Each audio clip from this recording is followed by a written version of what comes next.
Welcome back to the White Boy Variety Show. I almost call Yeah, it Power okay. Hour, which is not correct. That is not the Or right name, uh, no. and we have the we literally said like what 1 or 2 episodes prior. Maybe in the new I year we'll think try to last bring in some extra episode, yeah. people. Yeah. Well, we did that. Yep, it's the 2.5 White Boys podcast The now. 2.5 White Boys podcast. Hello. Yes. Half a boy. Yeah. it's just the legs. Just the legs. Well, no, see, Just the legs. That's his right. little Foogie doesn't have legs, so it's just the top half. It's just the top half. My left leg and right arm. Oh yeah, he's missing one limb on each side. Yeah, Uh, yeah. well, that goes the first question I was going to ask, which is, are you in fact a white boy? Am I in fact a white boy? On my dad's side, my dad's a white boy. Cool. Okay, well, This, he's got the cred then. I've got the name for this episode already. Fantastic. Half a white boy. Look, he got the cred, which doesn't exist because it doesn't matter. Anyways, we did a cool thing where I put all the responsibility for topics on our guest, who has not actually introduced himself technically. And then we're just gonna do our usual thing. Say your name, by the way. Say mine. Nope. Oh, Nope. man. No. Oh yeah. Oh yeah. Oh, dear. My Winter Storm. Am I right? Hell yeah. Gotta love it. Oh, he's I'm being consumed. Kraig. He's gone. I Oh, I heard his name. I heard it. have been Oh. out. Oh. Oh, we're Okay, catching up. hello? Hello? Okay. You know, this is the winter storm. This is the winter True. storm. I say those of you watching in the future, all of you watching in the future, this is the middle of the big winter storm, U.S. winter storm, We did where pick I'm the supposed winter to get storm weekend. buried in Yes. ice. So my audio is a direct reflection of how much the universe hates me at any given point in time. But I'm Yeah. Kraig. I've been playing tabletop games for about 12 years. How old am I? Yeah, 12 years, 13 years. Sometimes at the head of the table, sometimes as a player at the table. Still top And then dog I just here. Let's enjoy go. a demonstrable amount of nerdy things, nerdy accoutrement. For whatever context matters, he's another player at one of my tables. So Yeah. Yes. I'm sure he's been involved in some tale I've told at some point, even if I didn't name him. Almost certainly. He has a certain air about him that lends well to telling stories. A certain degree of fuckery that unfolds at every table. Just in the background of whatever fucked stuff's going on. Hey man, Well, I think as of late, I've had you at the forefront. Right at the helm of it. That is true. I've had you at the forefront of half of the last Even 4 or 5 weeks of game. A game that we're playing pretty much after we're done here. Yeah, almost. right. almost I take my directly. role. We'll have Valiantly. probably 30 minutes to go do whatever and just reconvene. I don't want to assume that you've watched these, but you've been interested enough in being here that I'm assuming you've watched at least one of these. I've seen one of them. I've seen like one or two of them. Last. So we start with talking about what we've been playing or watching or listening to or reading or whatever. And then Media we we've kind been of unveil consuming. from there. Yeah. Yeah. We'll Yeah. start. What have you been playing, Kraig? Or watching or whatever? I think he's been taken again. What have I been playing? We got there. Or watching game wise? Yeah. So, I watched Novin yesterday, which was really good. I What'd you really watch? enjoyed it. I liked that they did a lot of calling out all of just like Novocaine. Okay. Oh, yeah. gotcha. The film Yes, the film Novocaine with Jack Quaid. with Jack Quaid. Yes, very good movie. I've also seen that. Very good movie. Thoroughly enjoyed it. They did a great job of one. I was not prepared of how graphic that movie was going to be. Yeah. But they did a great job of shoving in my face the fact that he couldn't feel pain. It was very good. I definitely like got the bit of the movie. I like that they incorporated it into every single action scene. it wasn't Yes. just like a passing detail and he got to be a badass regardless. He had to actually use that to his advantage in literally every encounter. Yeah. Well, Very- because he was so outmatched in Oh every yeah. other field. That's the one advantage that he had, and they did do a good job of him using that to I feel like surmount. a lesser production would have had this character be like the typical action movie badass, and the fact that he Yeah. doesn't feel pain is almost supplemental to whatever else. And instead, they picked goofy ass, one of my own goofy ass white boy kind, right, doing this stuff, and him not feeling pain is the only reason he's got an advantage here, and I like that. He's just goofy the whole time. Yeah. Jack Quaid is my favorite, one of my favorite goofy white boys. He is almost the only reason I was able to get through some of the later seasons of The Boys. Yeah. The Yeah, Boys but- gets rough. It does. Yeah. It does get pretty rough. The first two Just, seasons, yeah. I liked the first two seasons a lot, and then it was like, oh. It goes places. But I got Jack Quaid here still, so But we got Jack Quaid. I really What- like watching. I've been watching The Rookie. I watch that like religiously. They just started their new season for the new year. And basically anything with Nathan Fillion in it is a win for me. True. very true. Love that guy. I was watching the Mighty Nine, the Amazon series, and he's in that, and I was Oh, for like, real? whose voice is that? Yeah, He just shows like- up. I was like, whose voice is that? I recognize that voice, and I was like, my buddy I was watching with, I said, pause this. Who is that? Is that Nathan Fillion? And it fucking was, and I was like, what the fuck? What are you doing Did you here? hear his town named like Town Square after him once? Yeah, I would too. Yeah. That's kind of crazy. Then- I didn't know that. Yeah. So for his birthday one year, Oh. the city that he's from renamed their, and so for a period of time they had it renamed. They like put the signs up for it and stuff. Yeah, they had 'em That's come cool. out. It was really That's cool. pretty cool. It's really funny that you bring up a show like The Rookie because I don't think we've ever talked about normal ass cable TV here. No, I don't think we have. We are definitively not basic ass cable Love that show. television viewers. So, not anymore. I mean, I've seen What else do I some, watch that's some not cable. basic? You can talk about basic Yeah, cable. no, I just that- think it's funny. This No, opening so this yeah. opening thing Nathan is- Nathan Fillion's The Rookie on ABC and Hulu points at all of you through your TV screens, computer screens, however you're watching or streaming this on your local device. Your phones. Your phones, go watch it. It's good.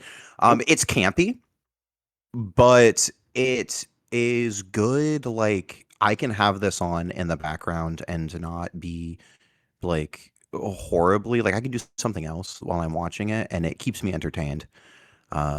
And it's well written enough that I don't know exactly what's gonna happen, but nothing happens where you're like holy shit, why did they do this? You know, like I think it's good. Good cable standard static cable tele. Yeah. Classic cable TV shit. It's classic cable TV. You need to fill some time. All right, you got an extra hours in your night. All right, you're eating dinner. You're doing whatever. Pop on The Rookie. Watch it, and then come back to the White Boy Podcast. Let us know your thoughts. Go watch all like 8 seasons of The Rookie. Come back. Yeah, there are like In the- 8 seasons. Go watch all of them. all Pause. put- Watch all all of them right 8 now. Seasons. Come back. By the time you're done, February's episode will be out, and we can do this again. Maybe. There you go. It might be out. I don't watch After a lot 8 of seasons of other TV and this episode, I think it'll be out. I play a lot of games other than that. I play a lot of Overwatch. I am getting back into Fallout New Vegas because I want to play it before I watch the Nice. TV show. Good. Yep. I play Hearthstone. I makes just sense. finished Dispatch. Oh, I that's a haven't played good that ass game. I haven't played that yet. No spoilers, please. I just finished Dispatch. It is very, very good. It's very well written. Also, it has almost the entire cast of I- Critical Role as voice actors. So. That's also correct. My favorite character is Phenomenon. Oh, I love that guy. That's my favorite one. Which is Travis. That Yeah. is Mr. Willingham. It's voiced by Travis. That's my goat. But other than that, it's not long enough. That's my other complaint about Dispatch. It's not long enough. I watched, like I just said, but I didn't really talk about it. I watched the Mighty Nine. So I watched the first 3 seasons of the only 3 seasons at this point, but they're doing 2 more as far as I know. I watched Vox Machina over the course of last year, I think before we started doing the white boy shit. But I watched the Mighty Nine because my buddy likes Critical Role a lot, and he's kind of indoctrinated me into that. And it was pretty good, but I think I liked it less than I liked watching Vox Machina. So we'll see how it turns out. I also think the season ends on an absolutely abysmal dog shit note. Oh, yeah. See, my thing with those two campaigns is I just kind of liked the characters from Vox Machina more. I agree. I think, don't get me wrong, like, Mighty Nine is a fine and good campaign. They did a great job, but I think there's a certain charm to all the characters in Vox Machina that maybe isn't as present in the Mighty Nine. Yeah, I've got a lot more affinity for a lot of the cast, but I still like the Mighty Nine characters, and I also hesitate to judge them too much because of what's been presented in Mighty Nine. I don't feel like it's enough to get enough of a judgment read on these fucking characters. Yeah, yeah. I do like Caleb a lot, though. I am not surprised in the slightest, actually. He's a very cool character. I like him a lot. Shout outs to my shit wizard.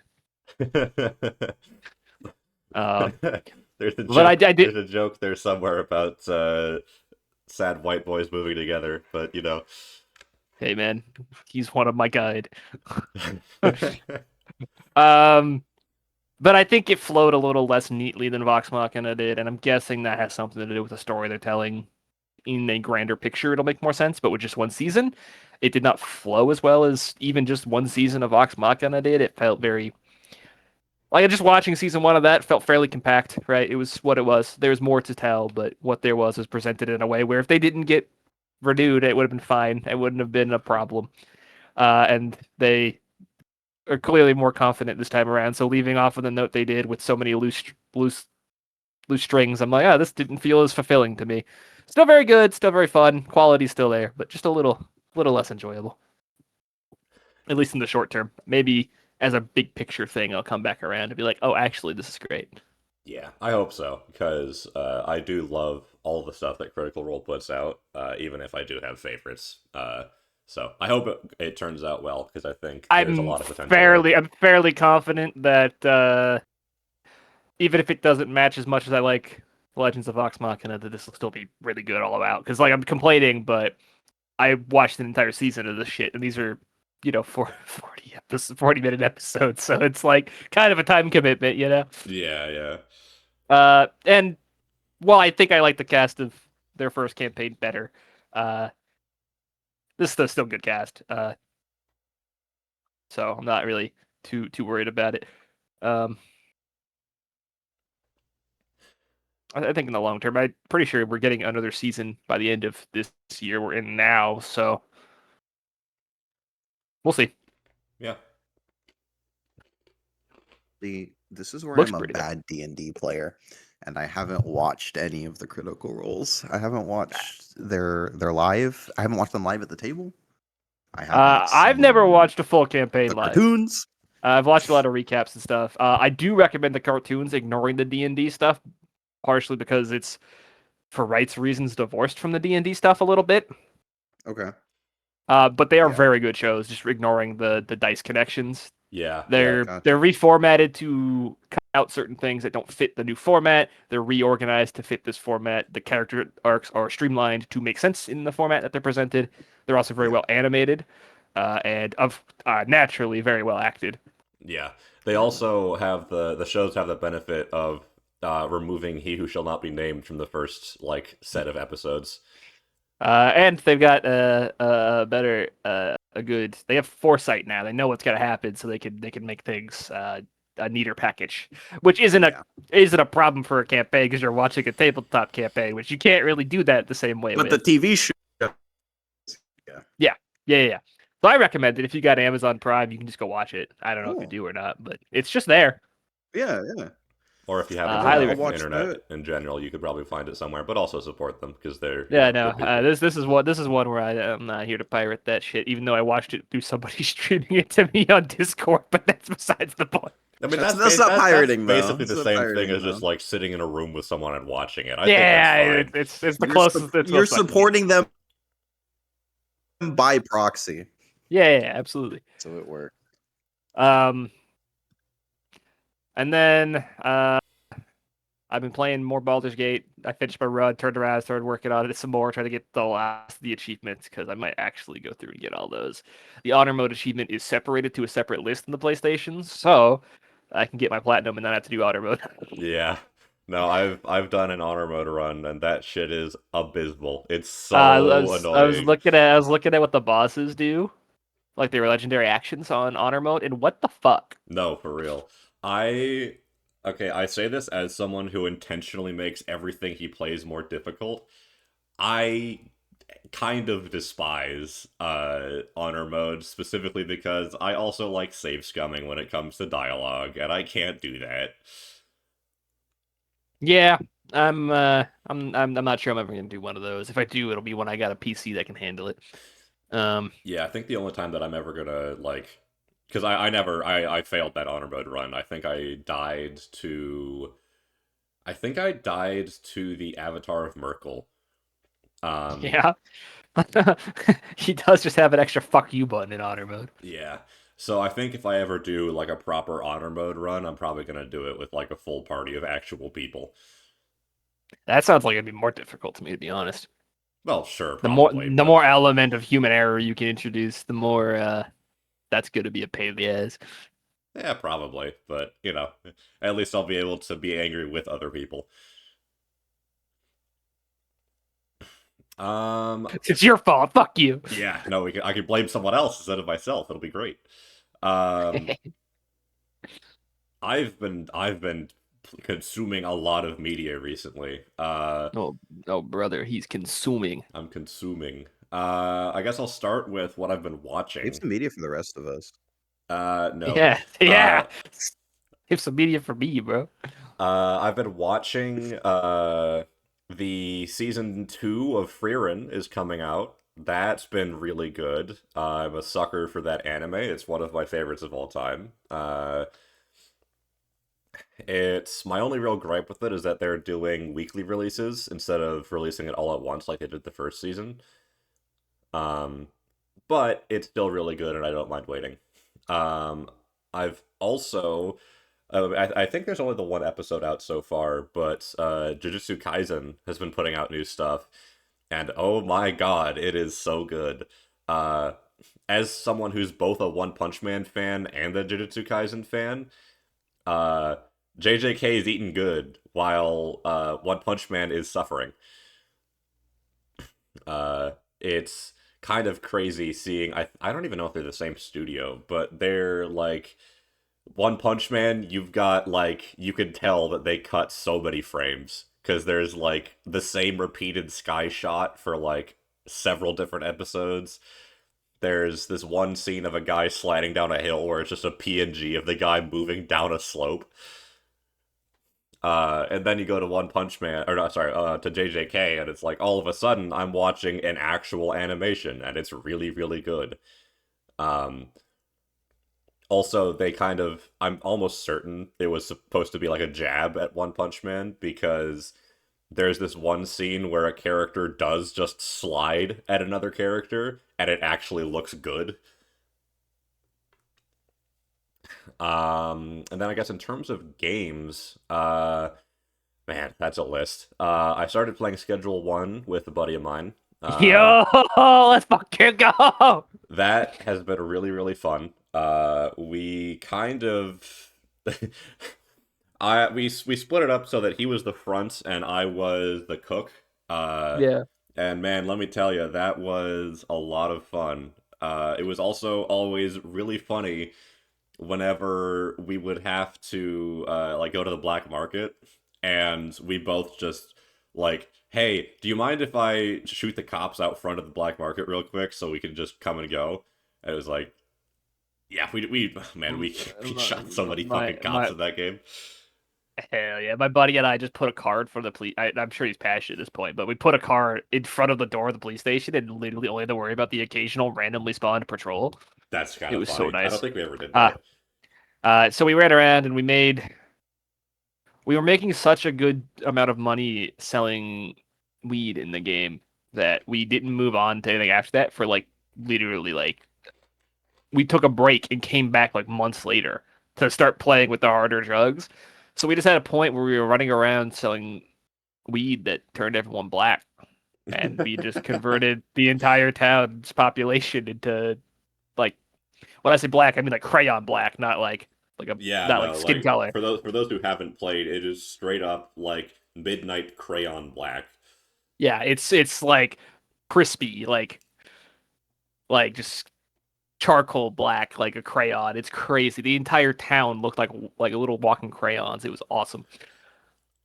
Yeah, I we started out with well, obviously you start out with weed, but we moved on to meth basically as soon as we could, just because it was more addictive. And if I recall, that's still The gateway drug. it's the gateway Gateway drug. drug. If I Yes, sir. recall, it's still our main export. I've been dabbling What in the- making some funny cocaine mixtures just so I can get new Uh, people hooked. we made so much He money said selling. Go ahead. we started with weed, we moved on to meth as soon as we could. I'm dabbling with cocaine. You guys are the reason it's still illegal. Dare hates you guys. We made so much money selling weed that we got to a point where we could have probably had everything, but we just didn't need it, so we didn't buy more stuff. And then we took a break. We came back and we started making meth that was like, I think it was like enlarging people's heads or something like that. Uh-huh. We were mixing batteries with painkillers and energy drinks, I think. Yeah, So we never like actually sold any particularly fancy kinds of drugs. Uh, one thing we did do, or I did mostly as I was bored and waiting in the barn for things to finish cooking, uh, is I just started fucking throwing shit together and seeing what I could make. yeah. And at one point I made a thing of meth that had like I think 20 modifiers on it. Mhm. And man, that shit was goofy. We would just cut our meth with Woo! We would just cut our meth with whatever we could find until we found the combination that made us a lot of money and was very funny. Yeah. For the record, this is talking about the game, the Schedule 1. I've not sold methamphetamines in my real life, Yeah, I unless you Coughs. count the Ambien or the Adderall. Excuse me. Yeah, so yeah, Schedule 1's been a lot of fun. I also played the playtest for a game called Far Far West, which is so fun. Best way I can describe it is you play as robot wizard cowboys. Uh, Yeah. and it's kind of very similar to like Helldivers, Deep Rock Galactic. It's four dumbasses land on a randomly generated map, go do objectives, and then leave. Very fun. Very excited for that. I've also been playing a lot of Helldivers as of recently, just because I've been doing stealth since the game came out, and now the stealth is actually good. Now you can actually do stealth. Yeah, it's awesome. Only a little bit of a ball ache, and it's, whatever. But it's better than it was, so I'm okay. Uh, Also, I don't know if you guys heard, but Hightail released. True. I True. I honestly never thought that game was going to see the light of day, but here we are. After we got fucking canceled. Yeah, after Riot shot it in the back of the head. But yeah, no, I got that and I played it, and I mean, there's not much to it currently, but like it's a really solid starting point. And I think as long as they continue to update it, it will be good. But as it is right now, not really worth the money. But good starting point. I started playing the RoboCop game because it was free on PS Plus like 4 months ago, Oh, nice. and I started chipping through that a little bit. That's really funny. You get extra experience for shooting a dude in the dick. That's really funny. It's so As funny. you should. Yeah, absolutely, dude. There's one more thing. Oh, right. A buddy and I, a couple of days ago, started a run of Elden Ring where we used the seamless co-op mod and a randomizer. Uh, and that has been so much fun. Uh, it's always hilarious defeating a boss and getting like free mushrooms, and then finding like we found rivers of blood on a random corpse in the middle of nowhere. Uh, so that's been a lot of fun. I've been enjoying that greatly. Um, yeah, I mean, I think that's a lot of the stuff I've been playing is. I mean, a lot of my stuff doesn't change, right? I'm still chipping through Balatro and playing some Fallout and that stuff. I think RoboCop's probably the most interesting thing I've got because it's kind of left field. Very cool though. Has some music from the games, uh, or the wow, music from the movies, I even. guess it is also technically music from the games now. Yeah, I mean, true. I've been, I mean, obviously, I've been doing a lot more tabletop stuff this last month. Um, somehow my tabletop games went from me going mostly off the cuff to oops, I planned out like 8 weeks worth of our Saturday game, and that's been my life. It's fine. We'll derail it. It'll be fun. I honestly, I doubt it because we're coming to the culmination of most Underailable? of those eight. We've come to the culmination of most of those 8 weeks, and you guys haven't really fucked anything that hard. Yeah, I mean I'll be honest, I feel like a lot of what we've been doing is kind of exactly what he planned, Craig. Yeah, the entire like space trip has gone almost beat for beat exactly as I intended. Yeah, so for context, They'll also Craig's character and mine no, go on. got beamed up into space where we've been hanging out with the Guardians of the Galaxy among a lot of other people because it's a Marvel themed campaign. Uh, Are sorry, you gonna say something, Craig? I know, he's muted. Okay. Well, I know Not what he's just beamed doing. up, bifrosted up, abducted. You did get bifrosted into outer space. Beam me up, fucking what's his name? Heimdall. Heimdall. Beam me up, Heimdall. Heimdall? Beam me up, Heimdall. uh yeah, no, I mean the only thing that ever threw me through even the slightest loop was you interacting with Mjolnir, but it played into what I was doing with you anyways so well that it didn't really matter. It was right there. Was I supposed to not touch it? No, it was very funny and it let me make references to Age of Ultron, so whatever. No, I enjoyed Good it. ass movie. Good ass It was a movie. great movie. Goated movie. I've softened on that movie a lot since it came out. I Uh, stand by. I'm very biased because I love any like robotic AI enemy or like villain. Am my goat. Uh, but that being said, Ultron is portrayed so well in that movie. I love it. I wish they he didn't just kill him instantly. he carries that film for sure. But yeah, that's worked out pretty well. Our other game, where Craig's not in it, but our game on Thursdays. I'm gonna sneeze. Hold Bless you. on. Gesundheit. Thank you. Um, has reached a point where we are almost out of like my prologue phase, and I get to like let the reins go loose and really figure out what's happening there. So that's also fun. Nice. I had to Uh do a bunch of establishment in the first like 4 weeks, and oh now I've established. What's up? oh I was just But, gonna say I remember I think I talked about it last episode, but Lancer. Uh Yeah. I'm officially I think 3 sessions into that, and it is I think very quickly unseated Call of Cthulhu as my new favorite system. It does combat so well. It lets you do about like twice as much as you could do with a D&D combat in maybe a quarter of the time. Like I ran a full horde combat where the party of 4 people was going up against an entire horde of enemy mechs, and it took maybe 30 minutes. It's super streamlined. And then the actual like out of the mechs gameplay is also really streamlined and just kind of plays into, hey players, have fun. The DM can figure it out really easily. Uh so yeah, Lancer good, do recommend. Also, there's a free tool online called CompCon that's made by the actual devs of the system. That is just a character builder and like a list of everything you can get, and it's just really, really good. Uh, yeah, game fun. Would recommend. You heard it here Uh, first, folks. Lancer equal good. I've still been deep diving 5.5, so We already talked about that I one. think my crotchety viewpoint is gonna be that I prefer like normal 5e, but I think that's just because I'm bad. Like things that are uh, bad.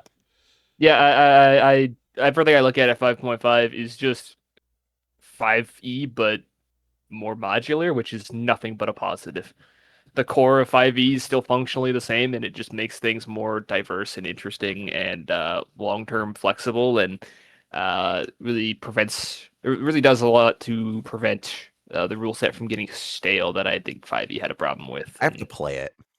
oh, you gotta play it. Is the issue. I I'm think judging it as somebody who's never played, and there's a lot of like it's new and it's not mine, so I don't like it, and I need to actually just Well, like the shut up funny thing and play is, it. it's really not even that new because a lot of it is just minor tweaks to existing things. It's not even like I don't think I need to have any one of you read the rules to even remotely understand what's happening. It's literally just like read your sheet and you're on top of what's happening already. yeah, and also Craig, I think it is kind of an eventuality that you will play this system. Yeah, yeah, I'm you're not really getting a sure. choice.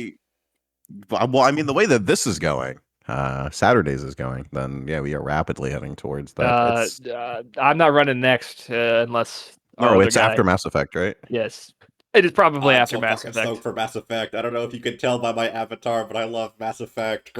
Mass Effect? You're talking about Mass Effect? Looks at my list of topics, holds up Mass Effect. It's on there. Yeah, we'll get there. We'll get there. We'll We'll get get there. there. Okay, okay. You Uh, listen, they mentioned it. All right, I got real excited. one thing I did want to do real quick is I got to shout out two of the free games I've been playing recently. First one is Shadow Rush. It's what if Titanfall? It's like a spiritual successor to Titanfall, but not owned by EA. Uh, it only has the multiplayer so far, but I got together with some buddies and we played that for like a night, and it was really fun. The movement's satisfying, the guns are pretty fun, the mechs are a little bit more boring than the Titanfall ones, but it's also not fully out yet. My only complaint ever with the game is that there's a couple of surfaces that were modeled poorly and will sometimes just act like Velcro for all of your momentum. But aside from that, game good. Do recommend. Other free game is a game called Disfigure. It's basically a Vampire Survivors game. Very, very fun. Lots of build crafting you can do. Really good to just like.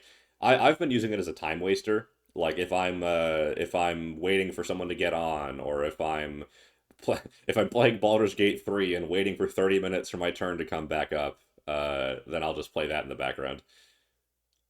Dude, Act 3 of Baldur's Gate 3 is so it has like that 5e problem of like, oh, I'm gonna spend 10 years waiting for my turn because No, I mean, every little bastard on the map's gotta do something. yeah, see, the issue is that Baldur's Gate is a Dungeons and Dragons port, and that is the problem with Dungeons and Dragons. It's just yeah, combat. Doesn't That's matter yeah, what system you're that's presenting what combat in, it will slog. that's kind of what that's half my problem with 5e is it's a slog and it's like the same slog every time. Like every combat in Act 3 of fucking Baldur's Gate is basically the same combat, and it's usually a pain in the ass combat. yeah. See, the problem I've been encountering is that there's all that, and also I'm playing with six other real people. Uh, so Unlucky. putting aside the enemies we're fighting, there's them, there's their summons, there's their pets, and then it's back to me, Mr. John Marshall, with no special like modifiers.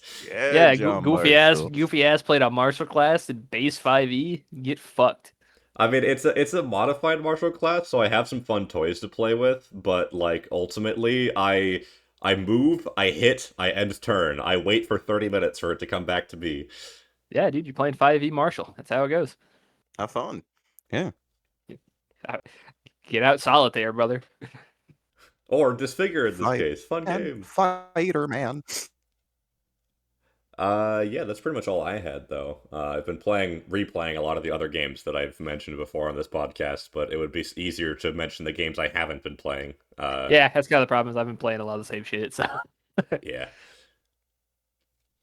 Or I haven't gotten far enough to want to like bring up anything new. So, Right, yeah. you play anything else, Craig? Yeah, Kraig, you got anything else? Does Craig play anything? Do I even play video games, I don't guys? know, You Craig. Do played you play Helldivers video a games? couple of times. I love Helldivers. I'm apparently good at it, according to our friends. I'd agree. I just don't like dying.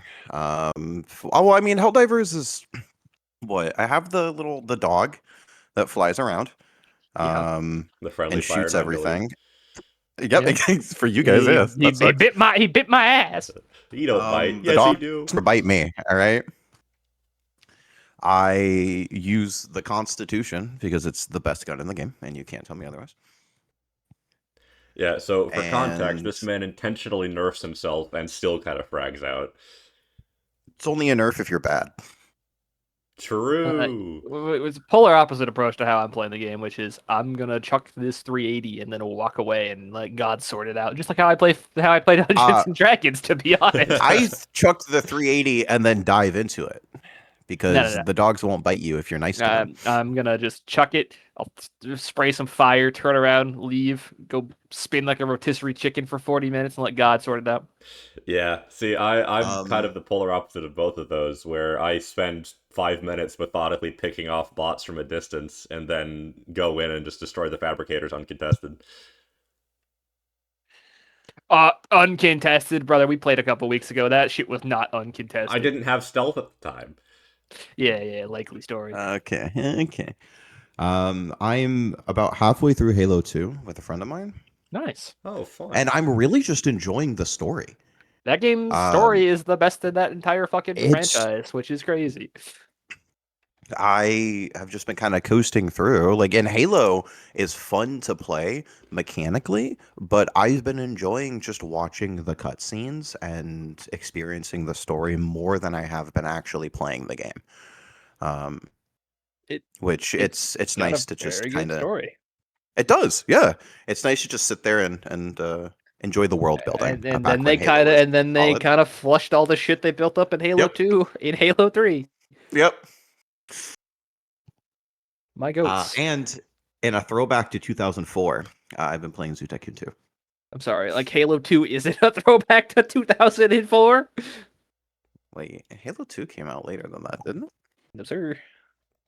Halo Yeah, 2. when Oh did my Halo god, it 2 is come from out? 2004. Okay, yeah, and staying in 2004. Halo I should say 3 was then. 07. Man, that's Uh, Halo 2 came out 2 years before I was born. oh my Shut up. gosh. Stop talking, Telly. Stop talking. So yes, I guess 2004 has been a good year for video games. That's It what was a I good year for am video games. consistently returning to. Halo 2 and Zoo Tycoon 2. Zoo Tycoon was also my shit as a youth. I enjoyed that a lot. I had all the expansions, so I would let dinosaurs run around and eat people. Um, and Mass Effect 1 is 2007, but I got the Correct. Legendary Edition for $5, so I've been playing that. Also goated decision. I adore Mass Effect. Grah. Because $5 for the entire trilogy is highway robbery. No, for real. Honestly, the fucking like what did I pay, like 40 or 60 or whatever for the Legendary Edition when it came out? Also kind of a steal, to be honest. I'd pay full price. I would pay right Oh. now in the year of our Lord, the big 2.6. I would pay full price for those games. I also paid, when it came out for when it came out, and I'd have no regrets. $20 for basically $20 a game, right? Yeah, That's crazy. That's a crazy deal. kind of Each of those games insane. have enough quality content to be worth that for sure. Yeah. And they come with all the expansions except for the one from Mass Effect 1 where they can't re-release it because they lost it. Wait, hang on, I'm unfamiliar. Is that the There's- multiplayer one or? No, in Mass Effect 1 there's I think it might have been a PC only. There was station or whatever. Yeah, there was a DLC. Hang on, let me pull it up. Mass Effect 1 DLC. I don't think they ever actually fixed it. Pinnacle, yeah, Pinnacle Station. Yeah, The Pinnacle original source code is Station. corrupted. Yeah, they didn't include it in Legendary Edition because they corrupted and lost the source code one after it came out. So that content is just gone from every re-release after.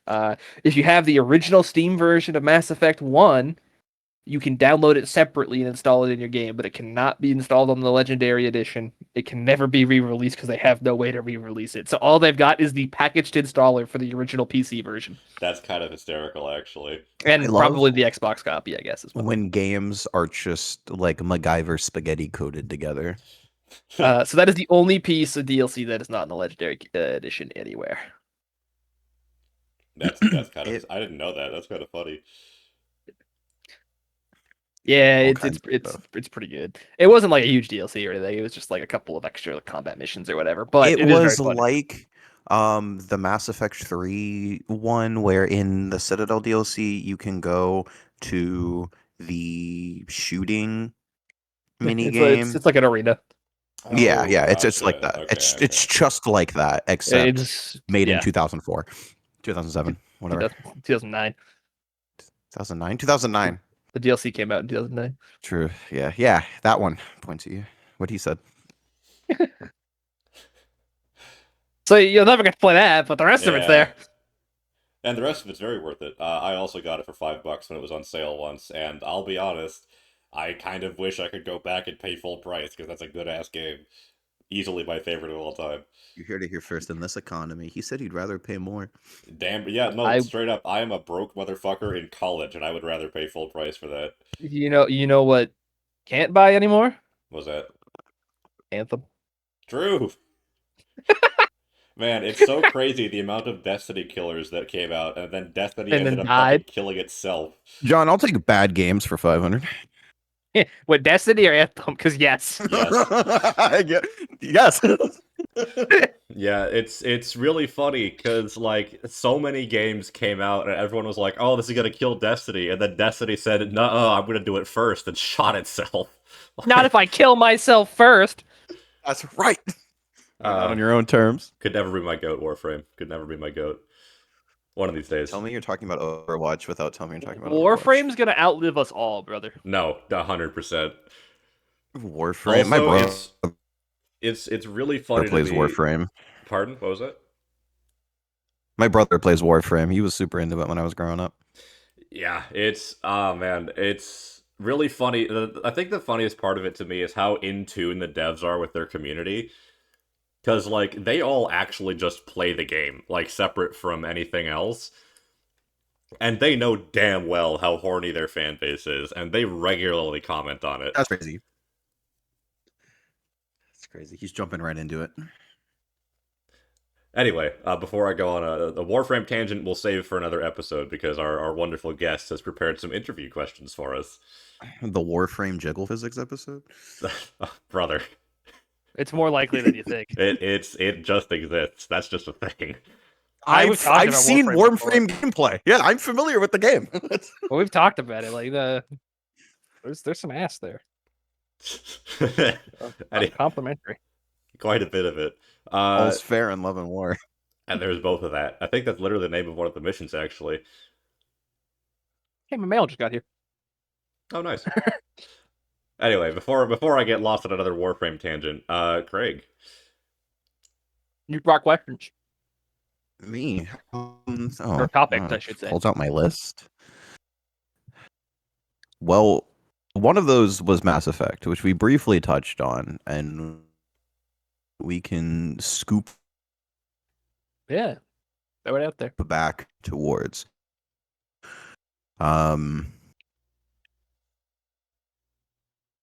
Oh dear. Uh-oh. Actually, Nope. he grabs Mass Effect. He's thinking about it.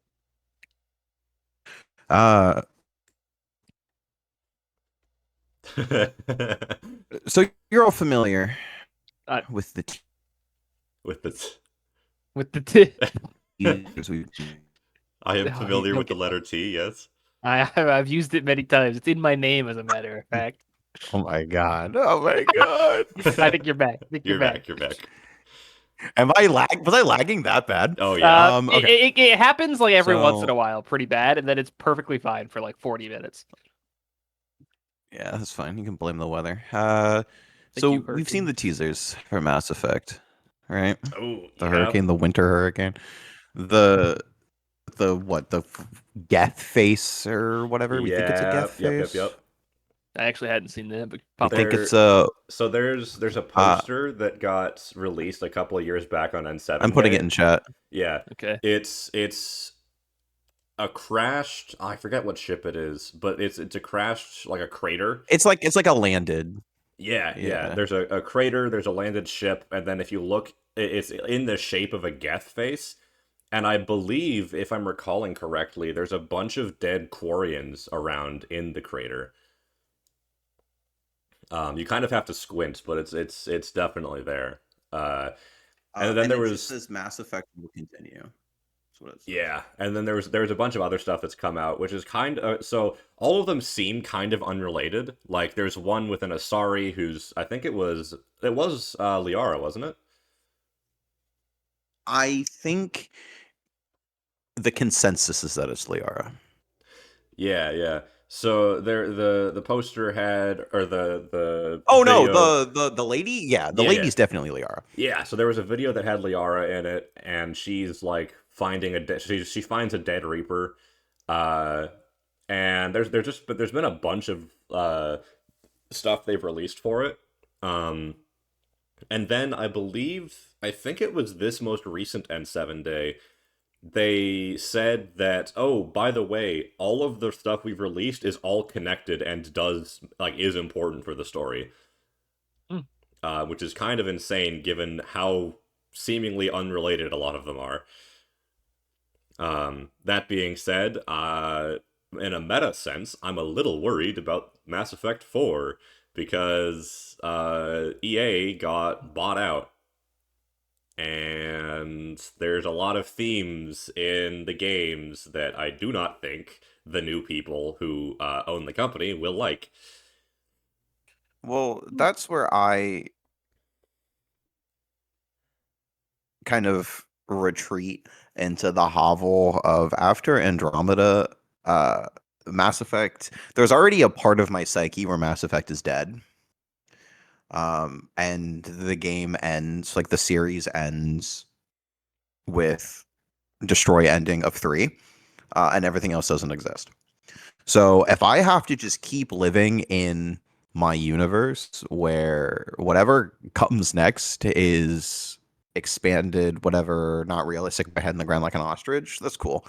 Um, but when it comes to the new people, I am no more skeptical than I was with EA because I don't like EA. I think they're bad, EI is and that equally they as make bad choices. untrustworthy as anybody else. Which is why I'm neither here nor there with them getting bought out because trading a One devil evil for a for devil. another. I'm like, Yeah. okay, yeah. I'm like, Sure, okay, there's so something I said can about just the hope enemy you that. know, but also no, like whatever. I've But seen EA also, the did enemy horrible I shit. know produces slop. So Yeah. Uh, I've long since I've had enough I've had enough unpleasant surprises too. Thank you, Bloodlines too. But I've had enough positive surprises that the best option is for me not to be worried one way or the other, excited or worried, because it could also just as well come out just fine. Yeah. They've Uh, had they've the had 2 games come out that haven't been very good, but the worst parts of Veilguard are probably not a thing that's going to be a problem for Mass Effect, in my opinion. yeah. yeah, I will because also the say bellwether. I will also say this Yeah, because Craig brought it up earlier. I am actually a fan of Andromeda. I think it's not as good as the original trilogy, but it's still pretty solid. The gameplay It's I think is kind of a general improvement. The story is yeah not really as good, and also automatically loses some points with me because I don't know if my avatar gave it away, but I really like the Quarians and there's no Quarians. Um, I just think it's too shallow. The story's too shallow. The game, the shooting's better, but the related mechanics to it have been shallowed down to allow it to be interchangeable the way it wants it to be, and I don't like my RPGs getting watered down. that's fair. smoother mechanics to me cannot compensate for the fact that my RPG is not RPGing. Yep. That's pretty Yeah, much. that I would rather have clunky gameplay, but an actual RPG than that's totally fair. not. Yeah, I do. I will be the first to admit that Andromeda is nowhere near as good as the original trilogy, but I also think that it kind of gets too much flack. Like, it deserves some of it, but not nearly as much as it's given. It's still a really Well, and solid game, here's all the things issue considered. is Andromeda is not a bad game, right? Objectively from the standpoint of games. It is not a bad game. It That is a depends on how bad you look at Mass it. Effect game. Because as constructed, it's also kind of poorly constructed. It's not really a very good technical product.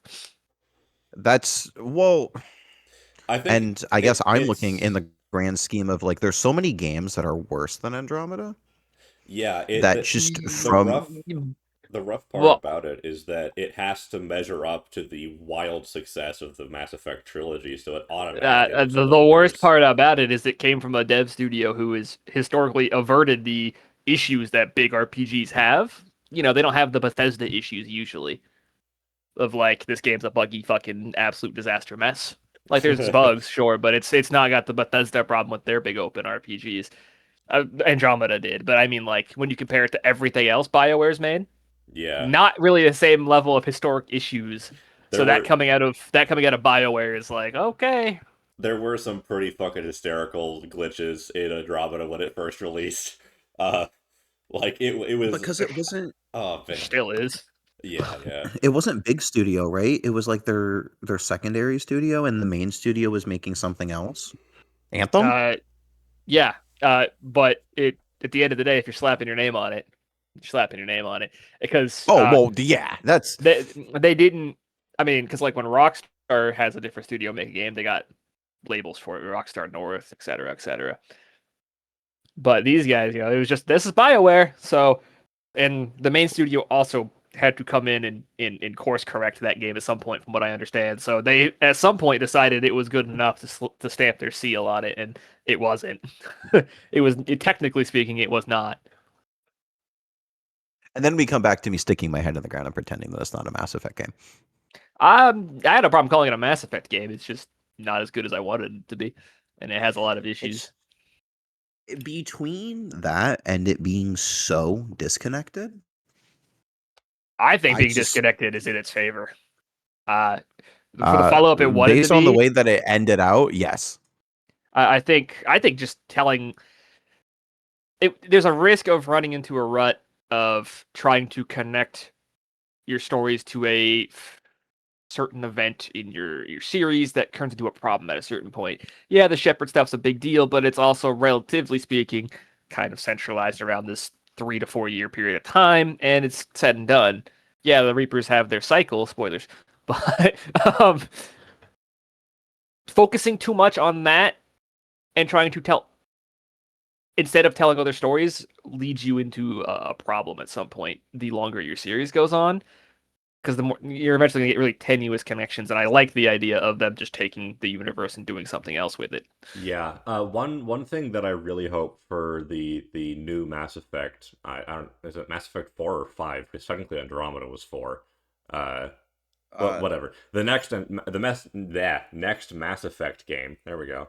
I really hope that Shepard is just like kind of like a legendary figure who doesn't actually have that much influence on the overarching plot. Um, as much as I love my Shepherd, I also really don't want to play as them again because I Oh, think there's zero chance of playing a Shepherd again. no, yeah, I I know know, that. but it's something that I've seen people worrying about, and I think I've a fair concern because at a certain point it just becomes nostalgia bait, and you know, Shepherds had their full story, they had their arc, it's over and done with. I think we get to a point with concerns like this where we concern ourselves into opinions before we've seen enough to know why we'd have this opinion. Yeah, yeah, I've seen people doing it with The Witcher 4 too, where they're like talking about Ciri and Geralt, and it's like we've not seen anything about the game. You don't know enough about what their potential role or lack of a role could mean for the story. You're worrying about something without any context as to what decisions were made or why they were made or what it means for the story. And I think that's going to cause resentment for a game that hasn't come out yet. yeah, yeah. I had a point and then I lost it. I'll find it again eventually. So if someone else wants to pick that one up. But I am, in a general sense, I'm very excited, and I am looking forward to whatever they do. I do actually kind of hope that they do take this opportunity to maybe use it as an opportunity to explore the effects of a post Reaper War world. If they usually are as a mouthpiece for that, that could be awesome. Uh, there's also a couple dangling threads that might be able to get plucked up on, like, hey, there's just a fucking there's just a dude hanging out in the ocean on this planet. We're gonna do something about that, or Yeah. are we gonna worry about that at all? I remember what I was going to say. So, real quick spoilers. If you don't want to get spoiled on the ending of Mass Effect 3, you can skip ahead a little bit. But I really hope that the canon ending that they're going to go with is the one where Shepard survives. I think that they could do a lot with that, as like maybe he just like vanishes, or he or she vanishes, and then maybe something about it comes up where they find out that, oh, he actually did survive. I mean, obviously maybe don't make him a central character, especially if this takes place like what, 400 years in the future or something. But I think it could be really cool to explore, like, oh, what if he actually did just like retire to a backwater world, which would be deserved, all things considered. Yeah, I'm hopeful. I Hey man, they've pretty much got one chance left to turn something around here, right? Veilguard was ass, Anthem was ass. Before that, they had Andromeda, so they're not on a hot streak here. No, yeah. So we'll see what happens. I just historically try to reserve judgment. Be excited, but reserve any opinion one way or the other until I see what they're actually doing with something. Because I've seen so many times really cool and interesting ideas get a negative reaction without people, because they have already decided that it's a negative thing without any context, and then it affects future entries in a series like Halo 2. Everyone being at the time being really upset about half the game being played as the Arbiter, and then it turns out he's one of the coolest characters and he gets sidelined pretty hard. Yeah, people who play video games are very good at jumping to their opinion and a conclusion on that opinion based on one surface level detail, Yep. and then affecting the outcome of a series or games, or the reception of something for no reason. Which is wild because, Keith David's The Arbiter is not only, one of the best, most badass characters in that franchise, right? But he provides so much just subtle world building Well, that the Arbiter turns into the emotional core of the back half of that trilogy because the Master Chief can't be that. yeah.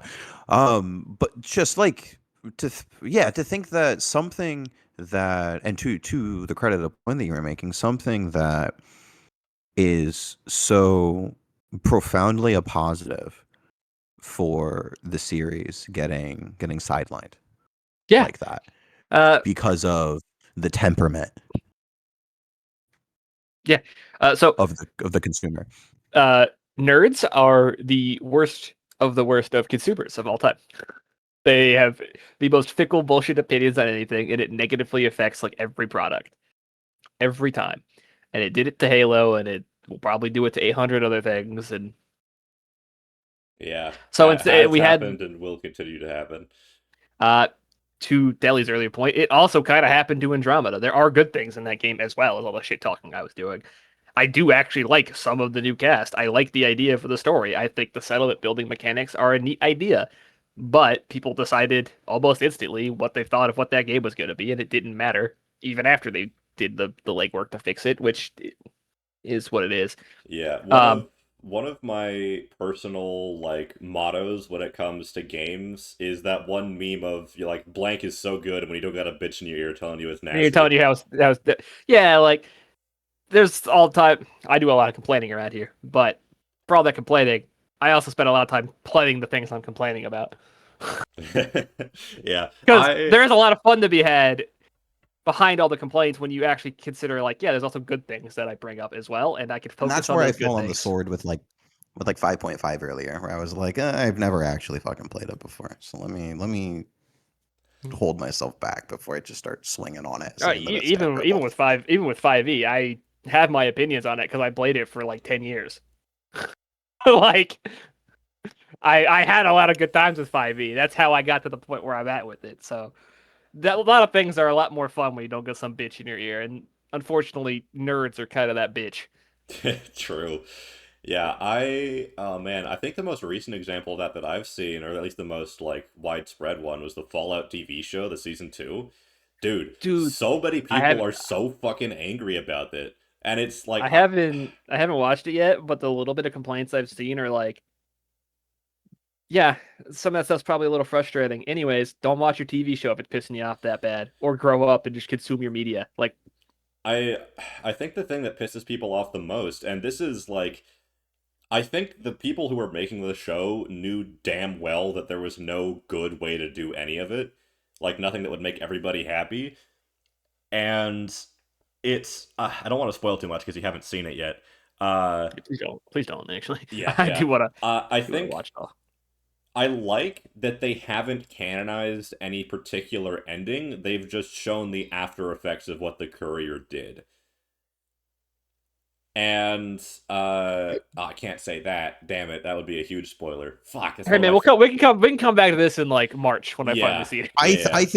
I think the point of this is there is a difference between an adaptation or a continuation of a series where liberty is made and there is a negative reaction to that liberty that is not justified, and production or writers making a decision without proper context of the world, and Yeah, it frustrating people because it shows a lack of passion in the project. yeah. Well, I at this oh sorry, you go ahead. you good? Okay. I was Which gonna is say the Henry Cavill argument.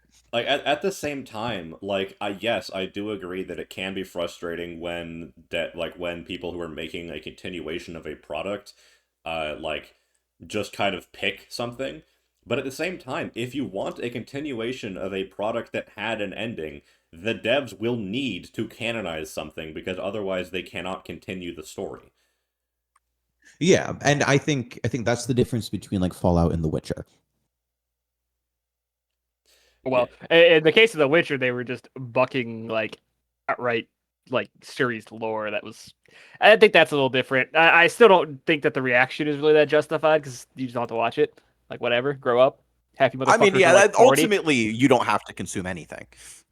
Uh, but I do think the difference is pretty clear. Like, yeah, that was someone defending the artistic point of the source material versus like the guys making the Fallout show have to base their continuation off of something. Like, there has to be a point to base it off of. So they had to Yeah, make exactly. decisions about the fates of all sorts of things in the world. And with the way the Fallout games Yeah. work, if you don't like it, you can just choose not to accept it. It's that easy. Yeah, So and when we talk about like the fickleness of nerds, I guess, or the temperament of the general the fandom, I guess. I think that's really comes down to is the fandom championing their own belief on something, like their own righteousness, their self-righteousness in the direction of the source material, or are they actually holding together the artistic integrity of the original piece yeah, I think through the backlash? it can be difficult to tell sometimes, but also generally when someone's being a whiny little crybaby, it's like, okay, you probably need to take a step back because, again, like you were saying, if you don't like it, just don't consume it. It's that easy. Uh, Because Nerds have then, this great way of assuming ownership over things they watch. And it's like it doesn't work like that. I'm Yeah. sorry. And also, I'm really because then quickly to it's just circle like, back to something I've had a huge fucking gripe with since even the first season of Fallout. People always seem to act as if everything that happened in those series is completely unrealistic. Like, okay, staying away from the stuff in Fallout Season 2, even though I think all the stuff that happens is again realistic. Um, the in Season 1, spoilers, the bombing of the NCR, that seems so fucking realistic. Are you kidding me? Like, I can absolutely see that happening. I think there is no world in which that was a lazy choice. That makes sense. The Brotherhood would do that. The only real problem with that is the weird inconsistencies with the series timeline, but That is that's a true. different conversation. There's definitely some inconsistencies with the timeline. That I think is fair to be a little bit dubious of. But a lot of people that I saw, like after the first season came out, I saw a lot of people bitching and moaning about the fact that, oh, like they just got rid of the NCR because they didn't want to deal with they didn't want to have to worry about making more stuff with them. And it's like, no, that's just that's not even kind of what they were doing. I Craig, what are you think gonna? Yeah, go ahead. a big well this is well I have well my brain is going in two completely separate directions at the moment. So what I was going to say before is that I feel like you also have IPs like and this is the big one, this is the king of it, like Star Wars, Yeah, I was avoiding that with my. where the I think the initial backlash was deserved, and then it pushes into whiny crybaby So territory. you get to Star Wars, Where right? So, sorry, I'm gonna top it for just a second. no, Uh, no, you're fine. Yeah, uh, I knew as soon as I said it that it was gonna be a whole thing. uh, I like Star Wars. I'm not obsessive about it, but there's a lot of it I like and a lot of it I don't. Uh, and my opinion is basically fallen into I didn't like the sequels movies. They weren't good. Those motherfuckers are taking that shit way too far. Like, what the For fuck? real, and I didn't like the sequels from a perspective where it's like if you look at any iota of the source material that you're being given, I was like, your plot's already there. Like they could have cobbled together the entire plot of that movie using only things that had existed in lore previously, and the only thing about the script that would have changed would have been the names Yeah, of things. I just feel like Where they I'm took. just like, now you're just making stuff up for no reason. And this is when I talk about like, now you're making changes to the source material, not because you're making an artistic choice, but because you don't know what the hell you're doing and you're just writing things. Yeah, they kept writing But themselves in the corners with those movies, and then having to make reasons to make it make sense. And yeah, it's like, what are you doing? I think and then they kept also pissing people off, and they're like, "Why is everybody mad at us?" It's like because you don't know what you're doing. I think there's also a point to be made of like individually, I think that the ideas of the first director of those movies had, his ideas for the direction that series would take were actually not terrible. Like a lot of the stuff he was wanting to do makes a good amount of sense. Like Finn would become a Jedi or like a bunch of shit like that. And that works. That's cool. But then they just fucking kept changing their goddamn directors, Yeah. and so each one had their own idea of where they wanted it to Well, go, and it just see, became an inconsistent that's where mess. you get crazy, though, right? Because J.J. Abrams did Force Awakens, Ryan Johnson did The Last Jedi, and then J.J. Abrams somehow made the worst of those three movies. Love it. So what the Love fuck life. am I supposed to say about that? He Yeah, has decent setup, and then he fucks everything at the end. I don't know, man. but somehow Palpatine God, but returned. now what the fuck? But now hopping over to the other side of the fence from Palpatine, right? So I'm going to put Palpatine returning, right, Yep, in the same crux as the bombing of the NCR, sure. right? So now I'm going to hop over the fence, right? The bombing of the NCR, I don't like that. It's not that I don't like that because I think it was like a stupid world building choice or whatever. Like, and from your perspective, yes, like I can see why you would make an in-universe argument for why an event like that would occur. I don't like it because I think it undermines a lot of well, and if this is the point that you're making, like I get it, but I personally think that it undermines the narrative of hope in the wasteland I do think and the it's rebuilding and the recollection of human civilization it is that you see. also kind of horrendously disrespectful to the first two Fallout games. It makes them useless.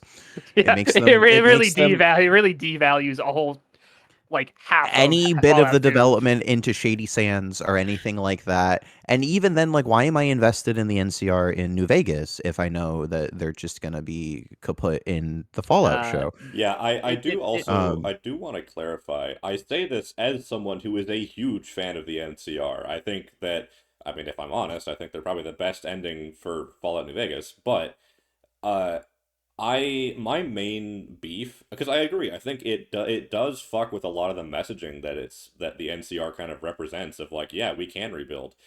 I Well, agree. I think that does fuck with that a little bit, but it's also not even the NCR's messaging. It's kind of the messaging of the first two Fallout games as a whole.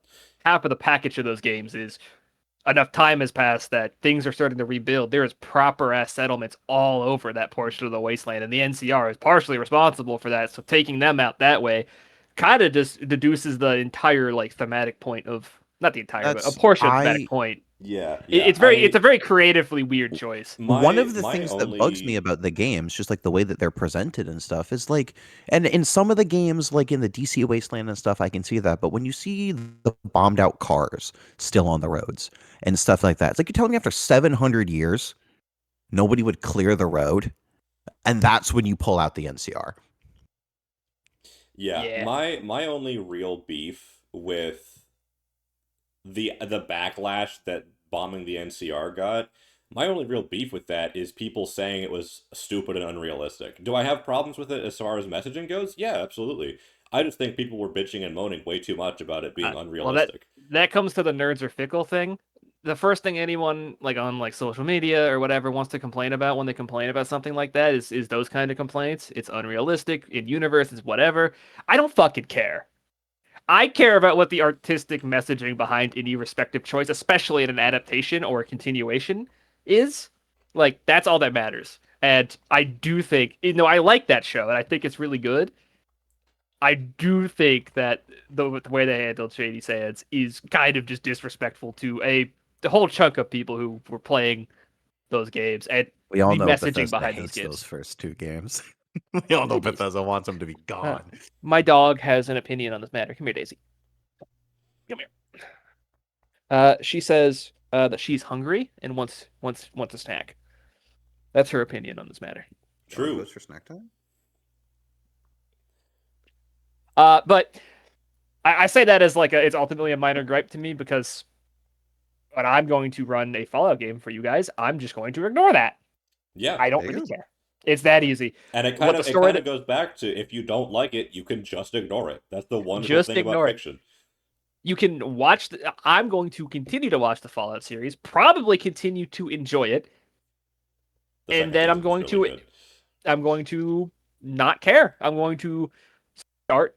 I'll go play the next Fallout game. I'll go replay ones that exist, and I can just choose not have to interface with that part of the lore. I doubt it's going to come up in a heavy manner in Fallout 5 anyways.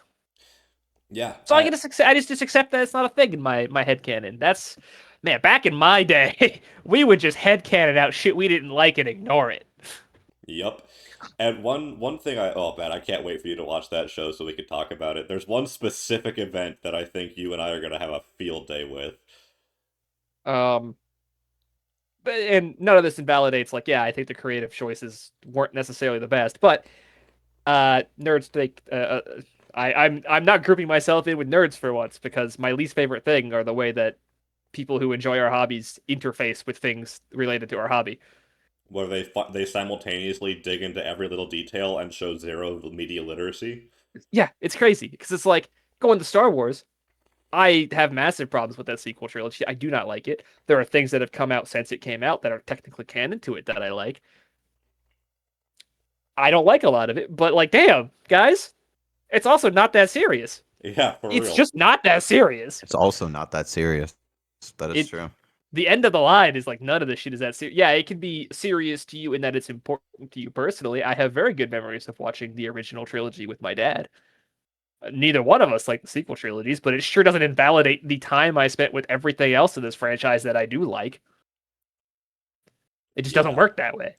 If something in a series comes out and you don't like it and that somehow ruins what you've already interfaced with, that's a you problem. No, for real.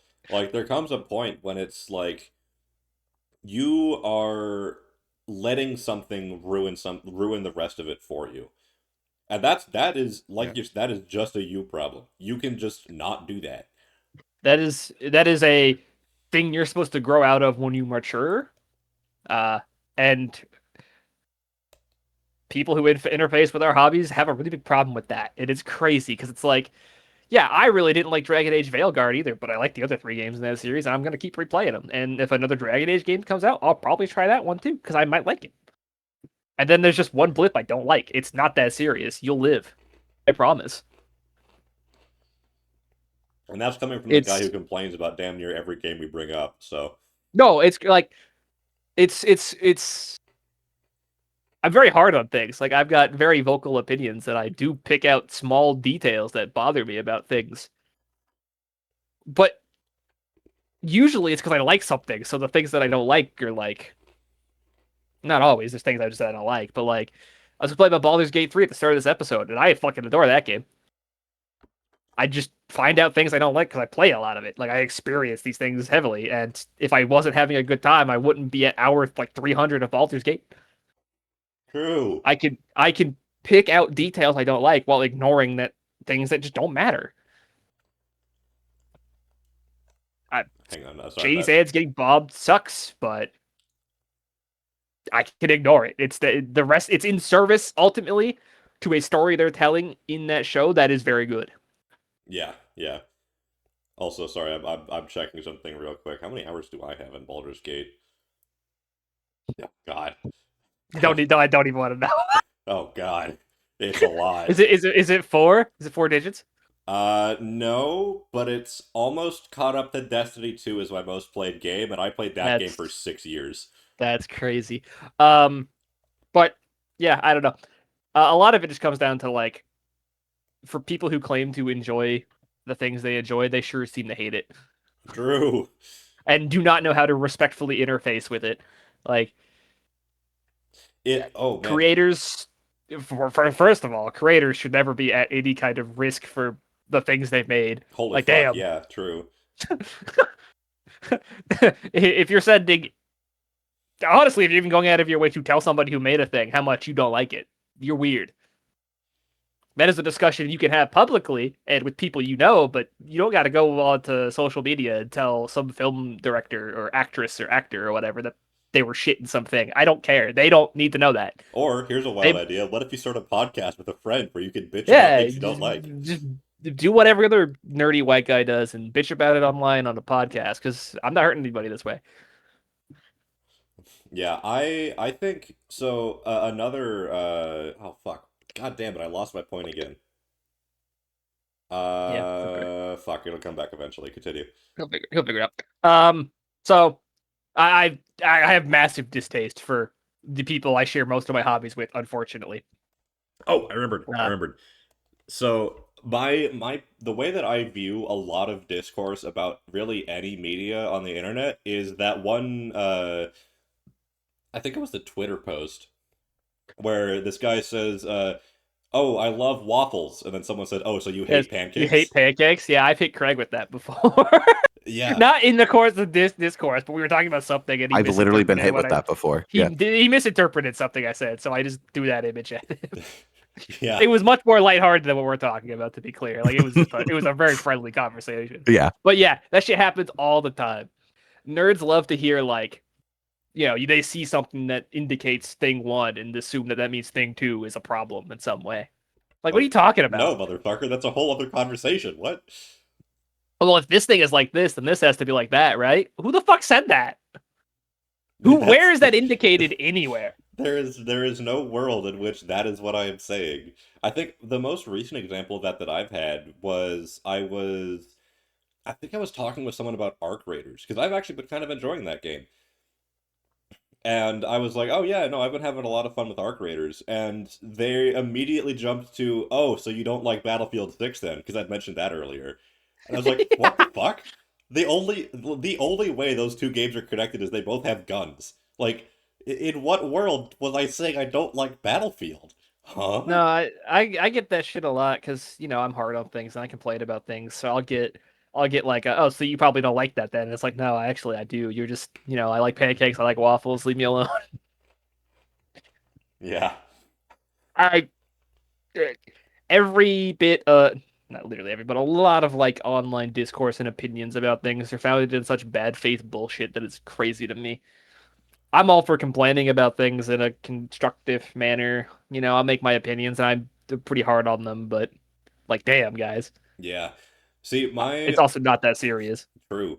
My go-to for a lot of like at least game discourse, because like say like a new game comes out, right? And you're like, oh, I wonder how good this game is. If it's really well received, usually I'll assume it's a good game. But if it's really poorly received, I kind of want to try it before I actually form an opinion. Um, Yeah, I've hit a point now because I've played a lot of video games for a very long time. old ass. Fuck you. I've been playing video games for like 25 years. I was like 3 years old walking around playing video games, like whatever.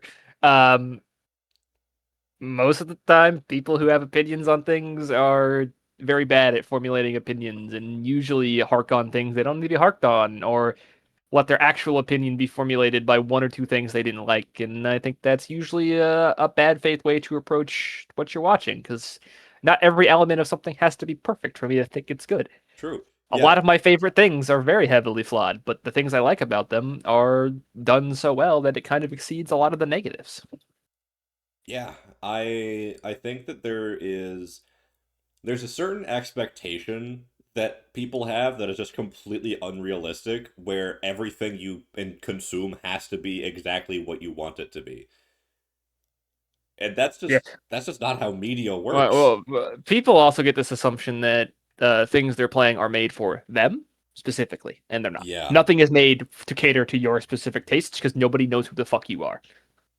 Yeah. So something that doesn't cater to your taste exactly, but hits enough notes is what you're looking for. And dropping entire things that you paid a lot of money for because they don't hit your tastes or your sensibilities or anything one for one is crazy. Yeah. Because no one One is building. People who are making games are basically making a game under their own if they're a single dev or like their collective sensibilities as a team. Yeah. One big example of that that's been like happening for I think how old is that fucking game? 2 years? But Helldivers 2.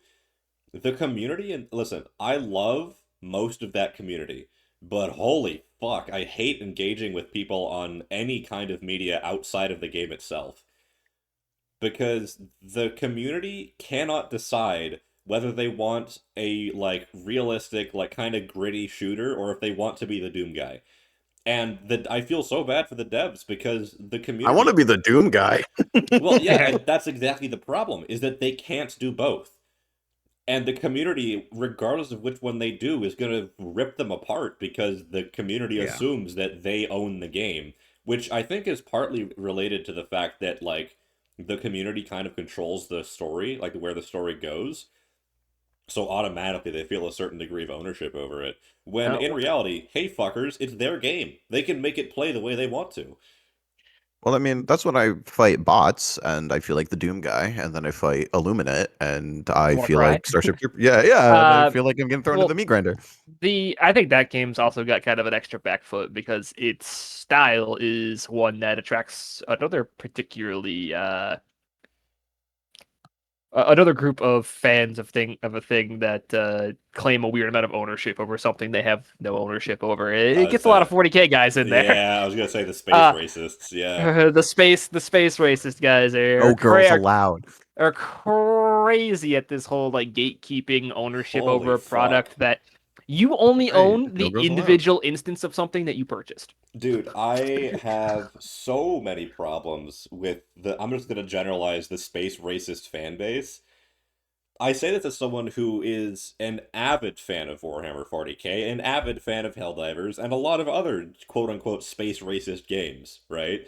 They're fun universes. They're interesting to interact with.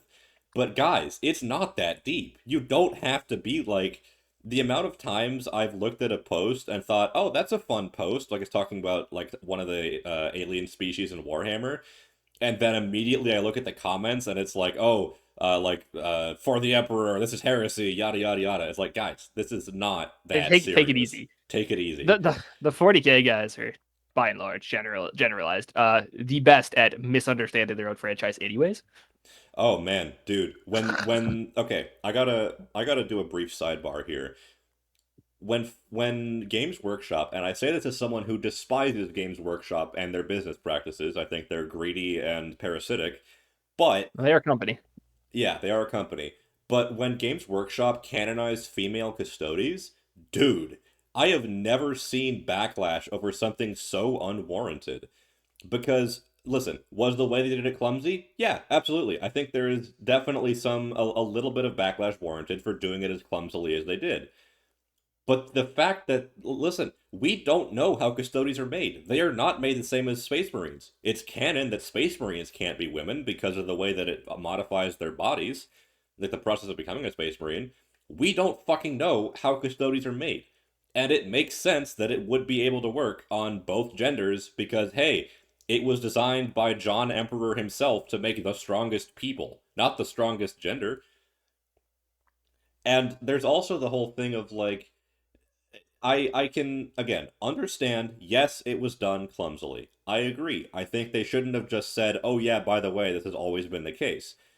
There was a lot of stuff they could have done there to explain it. I think that they probably should explain it a little more. But so many people are so angry about the fact that it simply exists. And that is the stupidest bullshit I've ever seen. Well, that's because nerds don't want women in their spaces, which is crazy. Yeah, like Kraig was saying, no girls allowed. Yeah. No girls are allowed is crazy talk. One, you're It's weird. absolutely Two, mental you're talk. weird. Three, what the fuck are you 12? 4, nerdy women are awesome. What? Yeah. It's like you can't.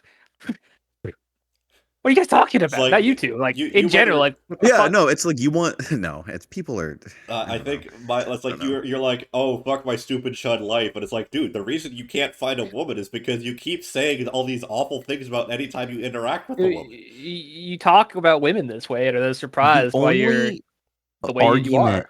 that I could possibly see from like a lore perspective is like guys get Space Marines and girls get Sisters of Battle. I'm Well, not concerned about the in-universe thing, and I'm gonna stop you right now, Telly, because I don't want to hear it. I yeah, don't care. I don't know if you heard my little exhale there, but that I was me know. That's physically why I holding said I myself don't back. care. It does not matter because it's not Out what I'm of talking about. character, out of universe, at the table, that's what I'm like, guys. Shut I'm the talking fuck up. strictly above table. Yeah, One, strictly who above table. I'm like, cares? whatever. Two, why are you like this? Three, why would you not? What do you gain from pushing anybody out of this hobby? All you're doing is making it harder to play, alienating people, and yeah, in a certain way, perpetuating your own shitty living It's like situation that you're that's stuck fine. in. Go kill your own hobby. Okay, Yeah, and also from a brief, I guess kind of also over the table, I know damn well that you motherfuckers are not angry about suddenly having like 9 foot tall muscular women in your universe. In what universe are you guys mad about that? well, Oh well, no. I the issue don't is that think they the don't lessons are respect there. women and don't want them to be cool. True. It's like a very deep rooted like Yeah, it's almost misogynist like deep sentiment, and down it's crazy. they know that that would be awesome, Telly, and that people would respond well to it, and that they would do it more. That's why they don't want it. Yeah, no, it's crazy. Uh, It pisses me off so I much, and also I'm restraining myself from another about in-universe lore rant. It's it, okay. It's okay. Pat your head. um I can't stand it. It's crazy. Nothing else. Punishing people for being interested in your hobby is insane. You would assume that you would want more people in your hobby because that means it gets to last longer. And also, we get a lot more cool media. Like, Yeah. Sayama Peterson, that motherfucker has been carrying a lot of the animated stuff they've been putting out. He is a fucking master at everything he does. And at the same time, people are always fucking miserable about it because he's, like, making stuff about their favorite characters and he doesn't show John Space Marine the way they want him to. Yeah, well, that loops back to like the original point of like you don't own this shit. You just don't watch it then. I don't know. God, nerds are fucking insufferable people. Actually, True. you're all the worst. You engage with media in such an inherently bad faith way that I just don't think you should be allowed to consume it. Yeah. Or I guess because that also kind of risks veering into gatekeeping areas. Maybe like form some media literacy before you talk about it. Feel free to consume it. Just have some fucking common sense before you start Consume it talking in about it. privacy. You don't get on Twitter and talk about it until you've touched some grass. How about that? I don't Yeah. want to. I don't want to know what you consume the privacy around. No. Yeah, you consume whatever you want at your own time. Keep your X feed to yourself. Thank you. Uh, Anyway, that's my like borderline political fucking soapbox for the day, I guess. No, I'm right there with you. I kind of also got on my soapbox there for a second. You got any other topics, Craig?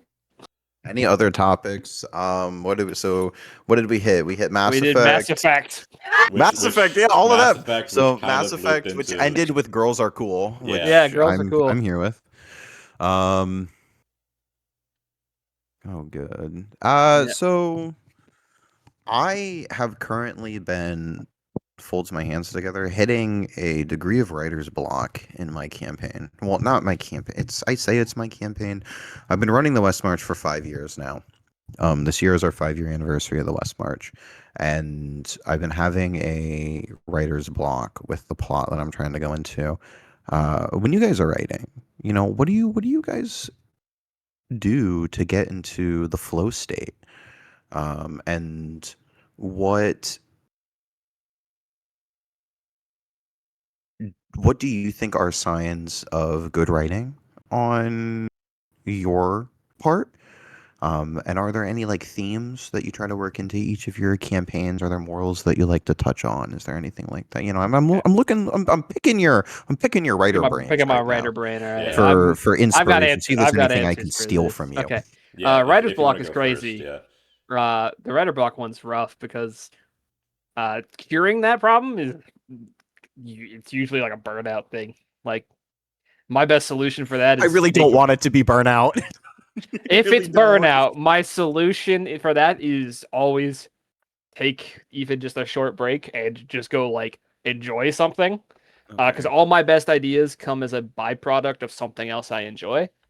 I get cool ideas because I'll go take a couple days, uh, like because of the way my week for running games is mostly back ended, so I get the first half of my week to just kind of do whatever, plan stuff out. So usually somewhere along the way, I'll watch something or play something, and I'll latch on to something. Usually it's a small detail and just kind of expand it from there. Uh, so that's burnout wise, it's take a break. Writer's block itself, which isn't necessarily like a burnout thing. Um, since most of my writing now is tailored towards running these games for you guys, my number one solution is to one of my two solutions. One is to kind of go back through the events in my head and pick something that happened, pick a detail or pick a character, and push the story forward from the perspective of like how I'm going to service this character, and then the rest tends to fall into place for me.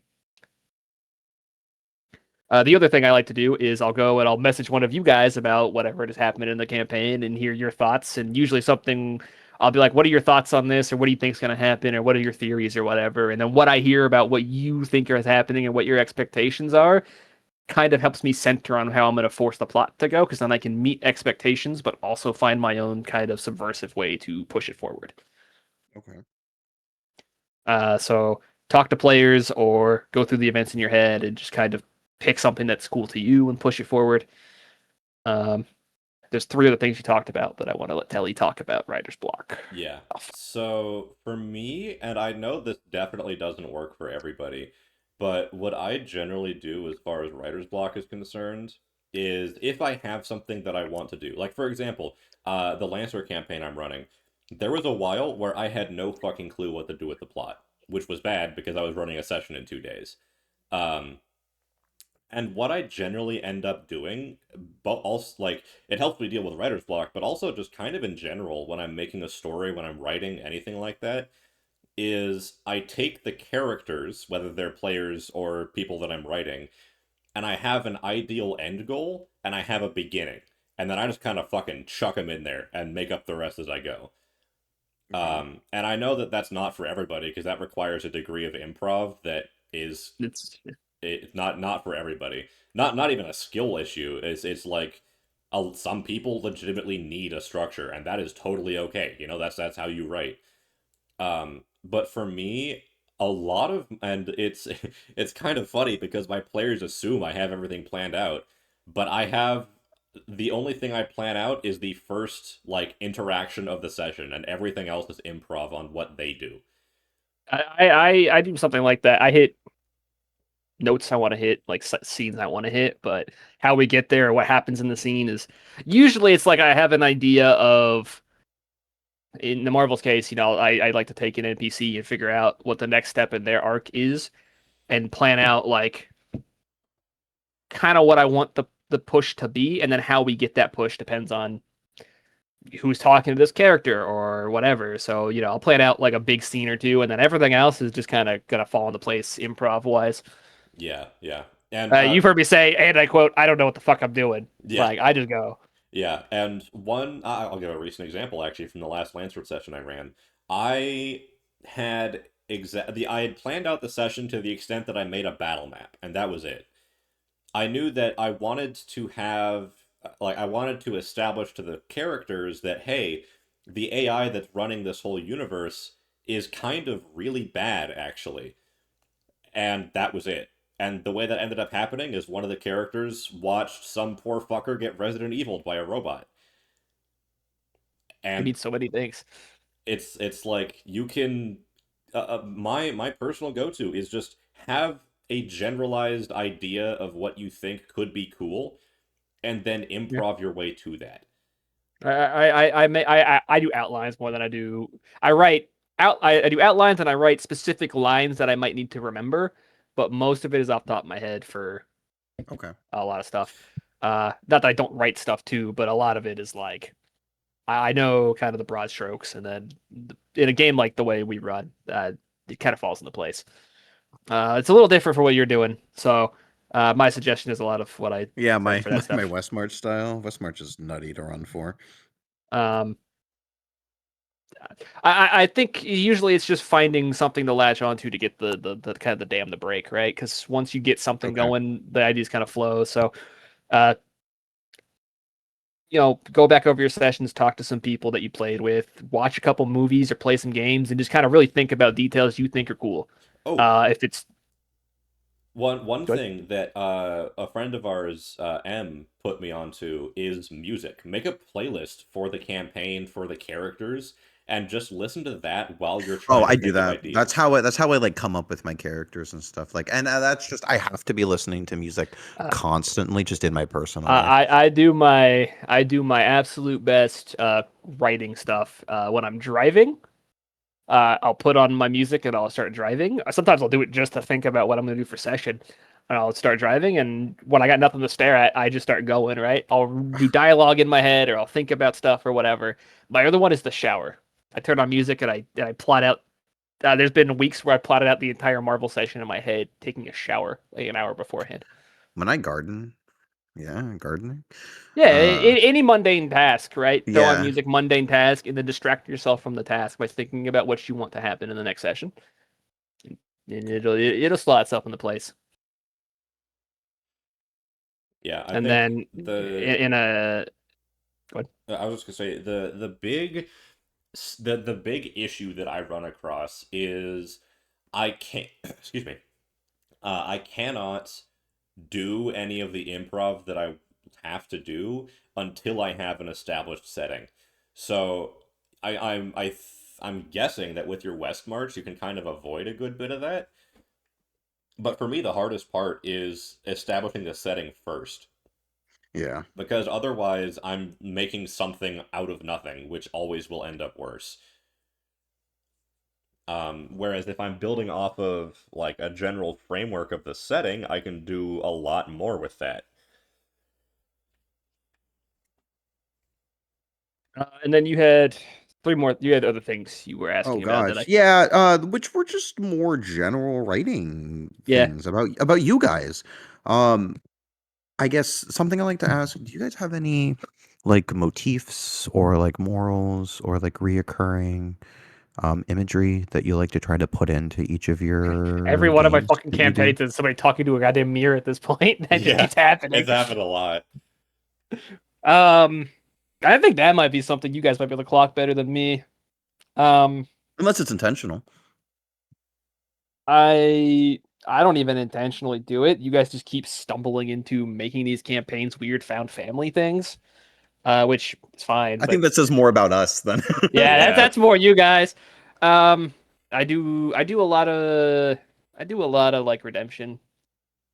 Do a lot of Yeah, guilt and redemption themes. I was going to say that actually. A big motif in a lot of your campaigns is unforgivable people being forgiven. Yeah, I think just general discussions of morality is maybe a better way to put it, because I think it's tackled like redemption and evil becoming good, good becoming evil, all the spectrum there. I've done a lot of discussing in character different kinds of bad people doing different kinds of good things, and the opposite of that, and seeking redemption and feeling guilt. Guilt. I think guilt in particular comes up a lot. Yeah.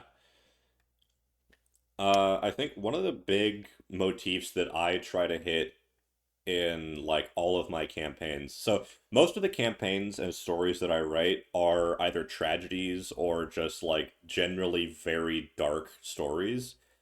I find it's easier for me to write those, which I don't know what that says about me, but it's my preferred method of storytelling. But one of the motifs that I like to hit is the fate, or like more specifically, the rejection of it. Like in the most recent campaign that I finished, the kind of the theme of it was that there was a prophecy that was put in place before any of the characters were born, and if they wanted to actually succeed, they had to just completely reject it. And in the campaign I'm running right now, God, I hope none of my players are watching this. Um, the campaign I'm running right now, there's this thing where every single like person has a thing called a fate name, which represents what their fate is going to be, like what their biggest accomplishment is, what their biggest failing is going to be. And it's gonna turn out that that's all kind of just made up. Like, that was designed to make people go certain directions, and it is by no means what would actually happen to them. Hmm. Um, Uh, and I guess it's kind of just native to the fact that the stories I tell are generally kind of dark, but a really big theme is also hope, because that's one of my biggest gripes with, I'm just going to generalize it as the grimdark genre, is that grimdark cannot exist without hope, because otherwise it just fucking sucks and there's no point to it and it's boring to interact with. But if there's hope to it, it makes it more interesting, it makes it more engaging, and also it makes it hurt way more when the bad shit happens. Yeah. I do a I think lot with. Oh, Oh no! A lot of my characters. Well, in my writing, it's weird because I write in West March format, so I don't have the same party every time. It's the same yeah. revolving pool of players, but it's not the same party. So it's hard to have a lot of those overarching themes into my DMing. My characters, I think, when I write them and their reactions to things and their emotional state, and how they respond to the world around them and the things that they struggle with. I hate to say a lot of the things that I'm dealing with at the time, but it does kind of translate through that way the best. Like in my West March, my wizard Volgagora, it's a lot of like conviction and passion. They are the blade of Olympus. They're the justice of the gods, and I kind of talked about it a little bit with you guys before, where they have to kill Aphrodite, they have to assassinate Aphrodite, and kind of the opposite of what you were saying, Telly. That's kind of like they have to embrace their fate. In the sense that there was no prophecy for them saying they have to do this. They are just kind of the right person at the right time to do the right thing, which is not the easy thing to do. Um, Yeah, I don't. I always, everything I run is in service of like an overarching theme. Usually, I do a lot of my campaigns are run from the perspective of like the players and a few select NPCs, character arcs being kind of the chief like primary concern. In every campaign, I've tried to give everybody something, the opportunity for something resembling that. It kind of varies depending on how much respective player engages with that, but the opportunity is always there. And while it kind of ends in a different place usually, it's usually pretty easy to steer it in the direction of whatever theme I'm going for, because I have those recurring ones, but there's usually something in my head going into a campaign that is like specific, because like the guilt and the redemption are just things that kind of come naturally to whatever story I'm telling. I think those kind of make compelling NPCs a lot of the time. Mhm. Well, yeah, and also I'm Uh, not. This might be more of a player side thing, but generally, the party that starts the campaign is kind of fucked up, like bad people or morally gray people or whatever. Like the Halo campaign, we were literally all some variation of war criminal. to be fair, that was also my prompt for you. Well, no, and that's exactly the thing, is that a lot of the time that is a prompt. Like you tell us, hey, like for the Thunderbolts, hey, you all probably were criminals at some point. Or, I mean, I'll grant you for the Pathfinder one, that was a lot less of, hey, you guys are bad people. That one kind of just happened. Um, but my Yeah, point is that a lot of the time, one of the big themes I've noticed is exactly what you're saying there, redemption of the characters, letting them actually, like, figure out what was going on and become better people. yeah. So the I think why those flow so naturally to me is it just is a clear like it's a pretty clear cut path. Like you start here and you want to end not there. What that endpoint is the thing you get to discover through play, and I get to discover as someone telling you the story, presenting you the story. Um, and how that redemption goes, or maybe it doesn't, or maybe it backpedals. That's all those options are there, and there's dozens of ways to go through that. For each permutation, there's dozens of ways, and I think that's what kind of makes it flow naturally. And also, I think it's just kind of a cheat code to maybe not cheat code, but it's an easy way to get like a compelling NPC because you'll get introduced to somebody and be like, there's something about this guy, right? There's something here, something beneath the surface, and then you find out that they you know nuke the refugee camp or something. I don't know. Yeah, they nuked Rhode Island. Yeah, fuck you, Rhode Island. So it comes a clear cut way, but I also approach each campaign with kind of a centralized idea. Um, I think the Halo campaign kind of came at that like redemption thing in the forefront. Uh, and then uh, Pathfinder was kind of a mixture of like, from my perspective, it was kind of a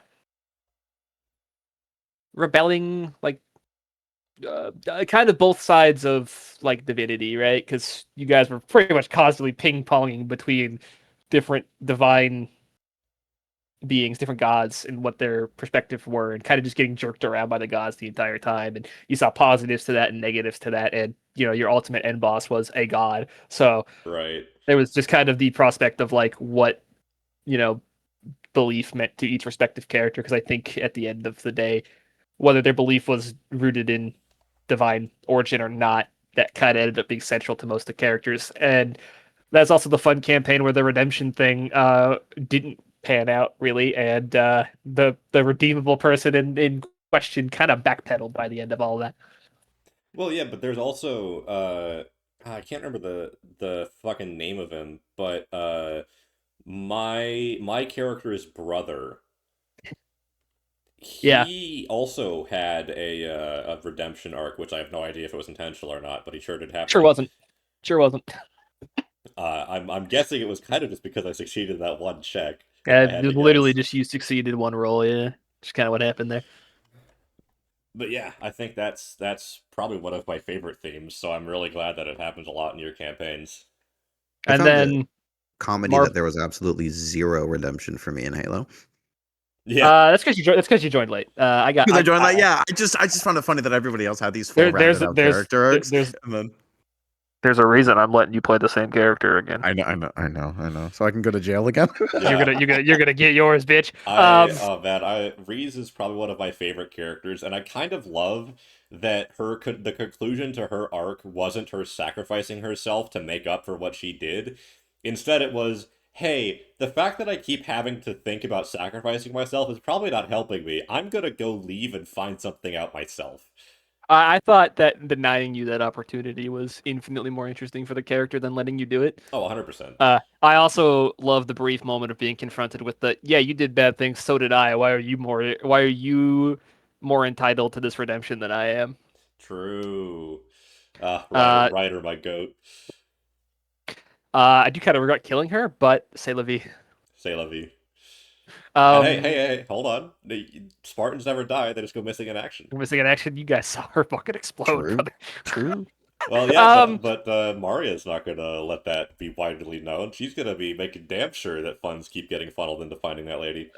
um, and then Marvel wise, I kind of went into the idea of like perspective and teamwork and you know the kind of like forced cooperation. And then it kind of turned into on its own terms a morality tale in and of itself. And of course, Uh, as all of the campaigns we run on this server seem to be, it ended up also becoming a found family. yeah, just I think that's just kind of what happens when you play D&D in a long-term campaign, or not D&D, like a tabletop in a long-term campaign. Unless your characters are explicitly not meant to get along, it's usually going to end up with everybody having a certain like connection. Brandon is in the chat, and we don't play game for 40 minutes. Is he? He's just hanging out. Oh my I god, he see, is. I see you, bitch. um, so I have my preferences, and I think it's pretty easy to spot.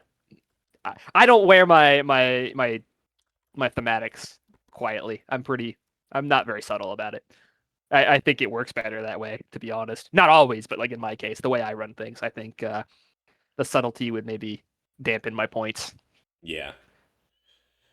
Yeah, and Uh, I mean my the to be fair, I'm not terribly subtle about my themes either. Like, I mean, hell, I literally told the players, by the way, your first name is your fate name. Like, man, I wonder what that means. um, and then like tonally, I think I'm actually remarkably consistent with my tone, which is crazy because I've also run games that feel different to me. They feel different, but like also have a certain tonal consistency. Like some are Yeah, darker than others, but I I've see usually got that. I've got the same sense of levity in every campaign. I'm okay with letting things get silly every once in a while, and Yeah. I'm also really good at giving you violent whiplash, even. It's like, oh, here's some comedy. Oh no, something horrible just happened. Yeah, it's even better when like something that's been happening a lot when we because for context for those listening, we've split the party for the last several sessions. Myself and Craig's character have been on a wonderful space adventure, while the rest of the party is going through it, to put it lightly. Um, I almost used it. So when I run a game, I'm and I going don't, through it. I'm run when I run a game, and I don't think this is gonna work for everybody, but the way I run it is I picture it like it's a movie, like I'm watching it. So I try to set scenes up like cinematically in my head, or maybe more like a TV show with the way that they go on for a long. You get the point, though, right? yeah, yeah. I picture like cinematography, and I have like a space romp action movie going on over here, and then I've got like a coming of age road trip going on over here. Yeah. Like, what is going on here? Uh, that's fun. I do like getting the opportunity to play with things like genre wise. I think that's something I've been hopping a lot between because we did sci-fi and then we did fantasy and we did like a superhero thing. And in my other group, we did straight like horror, which was very fun. That had its own set of themes. I don't even know where you'd approach describing those. Oh man, that was Um, there was so many things in that fucking campaign. there was like a motif with twins and a motif with like duality and the world And grief. There was a lot of grief in and that one. grief was a big one too. Yeah. Uh which sometimes the themes come from your own lived experiences, you know. Yeah, yeah. uh especially with the NPC in that one, getting to kind of explore the idea of like grief that you don't really get closure on because how are you? How are you supposed to do that? If somebody passes and you don't get an opportunity to get that closure, you can't go back and get it. Right. Uh, and then the campaign I'm running there now, I don't know if the themes have really found themselves yet, but I think it'll get there. That is one of the ones where I don't know if it's gonna end up being found family just because of the inherent tension there. Yeah, the thing about vampire is that kind of inherently there's a degree of like the party is probably going to be. I mean, it's already kind of happening. The party splits into cliques. Like the current kind of, well, I guess I'm very biased because I only see my own character, but my character and our friend M's character have been getting pretty close. But then the last session also kind of fucked that, so who knows? True. And then that one tonally has been a little bit darker than I usually go, but I don't have lighthearted campaigns, so it's not really that noticeable. Um, Darker than the Call of Cthulhu campaign is a crazy statement, by the way. Yeah, that's kind of wild given Uh, the what we got up to in that campaign. um, so I have a pretty consistent tone, and I have themes I go back to, but I definitely also try to pick a unique one, or at least I let a unique one find itself. Um, yeah. Do you have anything else you wanted to throw out there, Craig? We still got 20, 25-ish We got minutes. 20 burn minutes. here. Tell me about combat. No. Tell me about your relationship with Okay, combat. I want to die. I You actually can can't pop talk up. about this one a little bit. So, my relationship with combat, I'm gonna say I'm gonna separate role playing games like D&D and all that kind of thing. Systems that are built around like having a lot of abilities or I'd say D&D kind of shines when there's not combat. It's difficult strictly because it's so easy to get bored. I think that the real strong point of a lot of the systems that have good combat is that they are so streamlined. Like I talked about it earlier, Lancer. I fucking adore that system because you can do so much in so little time. And it really just kind of loops back to I could legitimately run 3 combats in one session and it would be maybe an hour and a half of the total time. So I I think it really combat really just comes down to does it drag out too long? I like combat only insofar as I can use it as a service to the story in some way, which is why there's very little combat in most of my campaigns, because not a lot of situations I feel like adding combat really adds to it in some way. It doesn't always have to add to the story necessarily, but it has to add to like the tone or the atmosphere or service something in what's Or else going you're just on. fighting for the sake of fighting. Or it's Yeah. just fighting for the sake of fighting. And I don't like combat in most games. There's a few where it's fun. By and large, I find it more of a distraction to the elements that I like in running a campaign. So there's no point in me doing it unless it's going to either establish an enemy, establish a situation, or push, I could use it to push a character forward if they have to do something in combat, to get, something like that. Like, I don't want to do combat just for the sake of it. If it's a system that's built around combat, it's probably just not for the way I play or run games. Like, it just isn't. Yeah. Um, but but then you notice like the little bit of combat that happened last time in Marvel was service to like NPCs and Dez a little bit. Like it wasn't particularly outstanding combat. It was just there because I was using it as an opportunity to push the dynamic between Dez and the Guardians forward. Yeah, it was a narrative tool. Also, so Death That's could fucking explode. also because Dez got to fucking explode. That was pretty cool. That The was rule pretty of good. cool is also acceptable as a reason. Yeah, rule of cool is probably my biggest thing. I don't want players to be bound by the rules. I think, oh, you had a cool idea? Yeah, that's cool as fuck. Let's figure that out. There was technically combat in the last session of Vampire I ran, but I really only had it there to establish that the guy they're working for is not all talk and will definitely fuck somebody up if push comes to shove. And I did that very quickly. Yes. Um, and that admittedly is because my games are almost always more narrative than like I don't know. People who watch like a lot of actual play, you probably see a lot more combat than I would ever run, because mine are more about role play and using utility and stuff like that to problem solve than it is to something like the way you're running with the West March. The combat's almost the point in a lot of circumstances, and for me, it's accenting a point elsewhere. Which is why in Pathfinder there was like 10 things of combat the entire day, the entire time. Yeah. And all of it was narratively relevant in some way. Even the hag ended up being narratively relevant. Yeah, my boy Karu suddenly got gigantism. I'm trying to break the slog of just combat after combat after combat. Um, even in the West March setting, and I think even there, like yeah, you say it's kind of the point, but I still think it gets boring. It does. I think the problem. So the problem is, in my opinion, the problem is with the kind of game we're playing. We kind of set up a thing where there's an expectation for combat that doesn't need to be there because it's another narrative tool for your DM. And combat for the sake of combat is going to make combat seem more mundane when combat should feel special and important.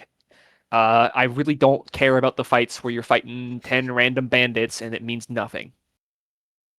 I care about the combat where, Garu was facing his brother in that final climactic duel at the end of the campaign, and it meant a lot, and it was built up to. I care about the early bit of combat with Cyril, where he immediately established himself as a threat by impaling one of you with your own fucking weapon. The blunt end That of shit, the axe, yeah. that shit meant something. Do you guys remember fighting the 4 bandits outside of town? Probably not, unless someone does something really stupid. But that's more of like a player. That's from player agency, and that can come from so many other ways. A good puzzle, a good social combat, quote unquote. Navigating a big social situation, parties, balls, royal courts. Some of the most memorable moments were just one of you guys kind of fumbling talking to an NPC. That's player agency, and it drew memorable moments. Damn. Think it's star. Well, it's both. To be fair, I feel like everybody's had an instance of really fumbling when they're talking to an NPC. It's just part of the game, right? Yeah, yeah. Part of designing, in my opinion, and this is not going to apply to everybody, and I know that there are a lot of games out there with a lot of rules, and there's probably some games out there with combat rules that hit in a way that this doesn't. That like generalized tabletop games don't. But if you're only putting a combat encounter there because you're like, well, this session didn't have a combat encounter there, then your session probably doesn't need it. If the players want combat, they will probably find suitable combat somewhere along the way. But a lot of the times, if you present interesting alternative dynamics and situations, then the combat kind of flows to the background because there's other interesting things to do. There are so many circumstances where you guys could have just chosen to beat somebody up and didn't do it. Yeah, so one thing I want to ask Kraig is for your West March, do you use XP or milestone leveling? We use we use basically milestone. They're called Pogs. It's What? proof. They're called Pogs. It's proof of game tokens. Progression After based each on how many game. you succeeded at. Yeah, okay. Yeah, yeah. Oh, So okay. after each game, you get 1, and then after a certain amount of games, it's usually like 5. You got to level up. Yeah. So I would think about It obstacles makes it you really can hard present. to have consistent plot lines because people level out of them quite frequently. I would just consider things you can present to people that I don't know. Think about how you like, because it's not always going to work. But think about like if I don't know, like if you're presented in a situation where combat just doesn't seem like the good answer. You want to kind of approach problems in that way, insofar as because it'll force you to make interesting alternative issues. Yeah. Um, I think all my best scenes, all my best set pieces are ones that the best solution was definitely not killing somebody. Even in terms of Halo, most of my combat was just to establish like, oh, this shit's fucked. This is bad. Yeah, and I think that Um, honestly that makes it so that establishing like, oh hey, uh, we don't have to kill everybody. That makes it so much more impactful when you do. have to kill somebody. Yeah. Yeah, and I honestly, oh Um, wait, I just realized that's also another theme in a lot of your campaigns. Because in Halo, we were trying to redeem ourselves, so we didn't want to like just go around slaughtering everyone. right. In the Pathfinder game, we couldn't keep killing people because it would strengthen the enemies. And in Yep. this, in the Marvel one, Well, up until recently, we couldn't just kill people because we were trying to, be the good guys, have a good image. Everybody has become radically more comfortable with killing people. Yeah. Hey, you know what? That's fine. It is come up a lot. That's kind of circumstantial because I don't usually care, and it actually is getting to a point where I'm like, whatever I run next, I gotta make sure I don't strictly speaking, incentivize not killing people because I am starting to wear thin on the constant debates between like not killing people in all these circumstances. Like we've really run that through the ringer, I think. Yeah. Like, I love But the guys, but having to debate every single character you interact with of like, hey, should we kill this guy or no? I think we reached a point in Marvel where it's like everyone knows where they stand, and any pushing on that is going to push back against their established beliefs and not determining their beliefs, Yeah. which is where I want it to be. Um, but I do find that finding more interesting ways to approach problems is fun. Um, so I don't know. It's gonna be hard in the West March. I'm gonna be honest. I don't really know what to tell you on that one. Just think really hard on like how you can disincentivize outright killing people without making it not an option. Um, I like social. I like using like social graces as like kind of a wavering point because there's a lot of characters who aren't going to want to piss off certain people. Consider what that character is going to do if they piss off someone important, even after they leave your table and go play if they level out. But there's still a king who's pissed off at him or something. A lot of things to consider there. Many Um, such cases. many such cases. uh, at the end of the day, most of that just comes from the fact that I also just find it kind of boring, especially from a DM's perspective, because a lot of the time it ends up being the DM sits there and has to pay attention to what they're doing so he knows how to respond, but doesn't really get to do a whole lot.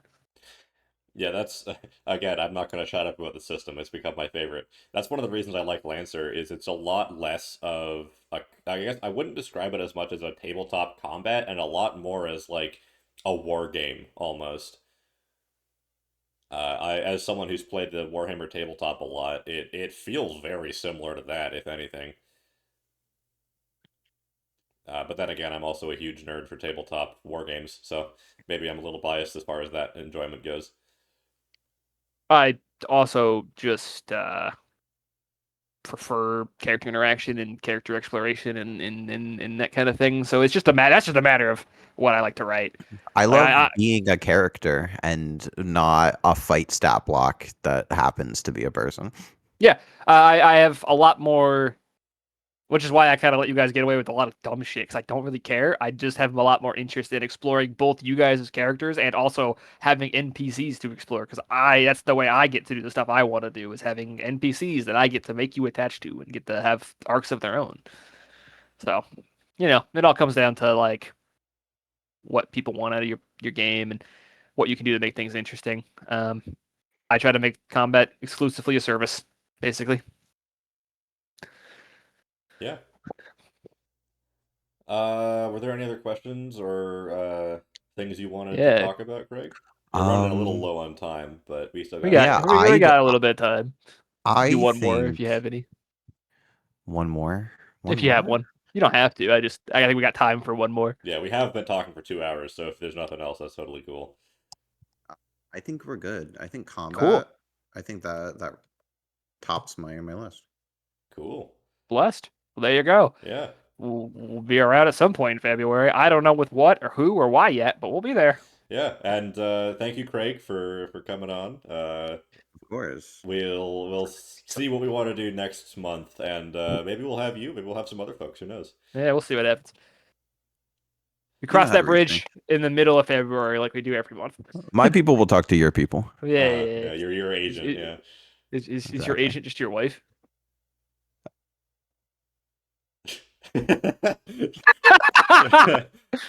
I, I don't. I like to imagine he's just turned to talk to his wife. He's like, what should I say here? All I right. thought silence was the funniest response to that. I concur. Yeah, that's fair. All right. Well, All right. bye bye. Bye bye. Bye bye now.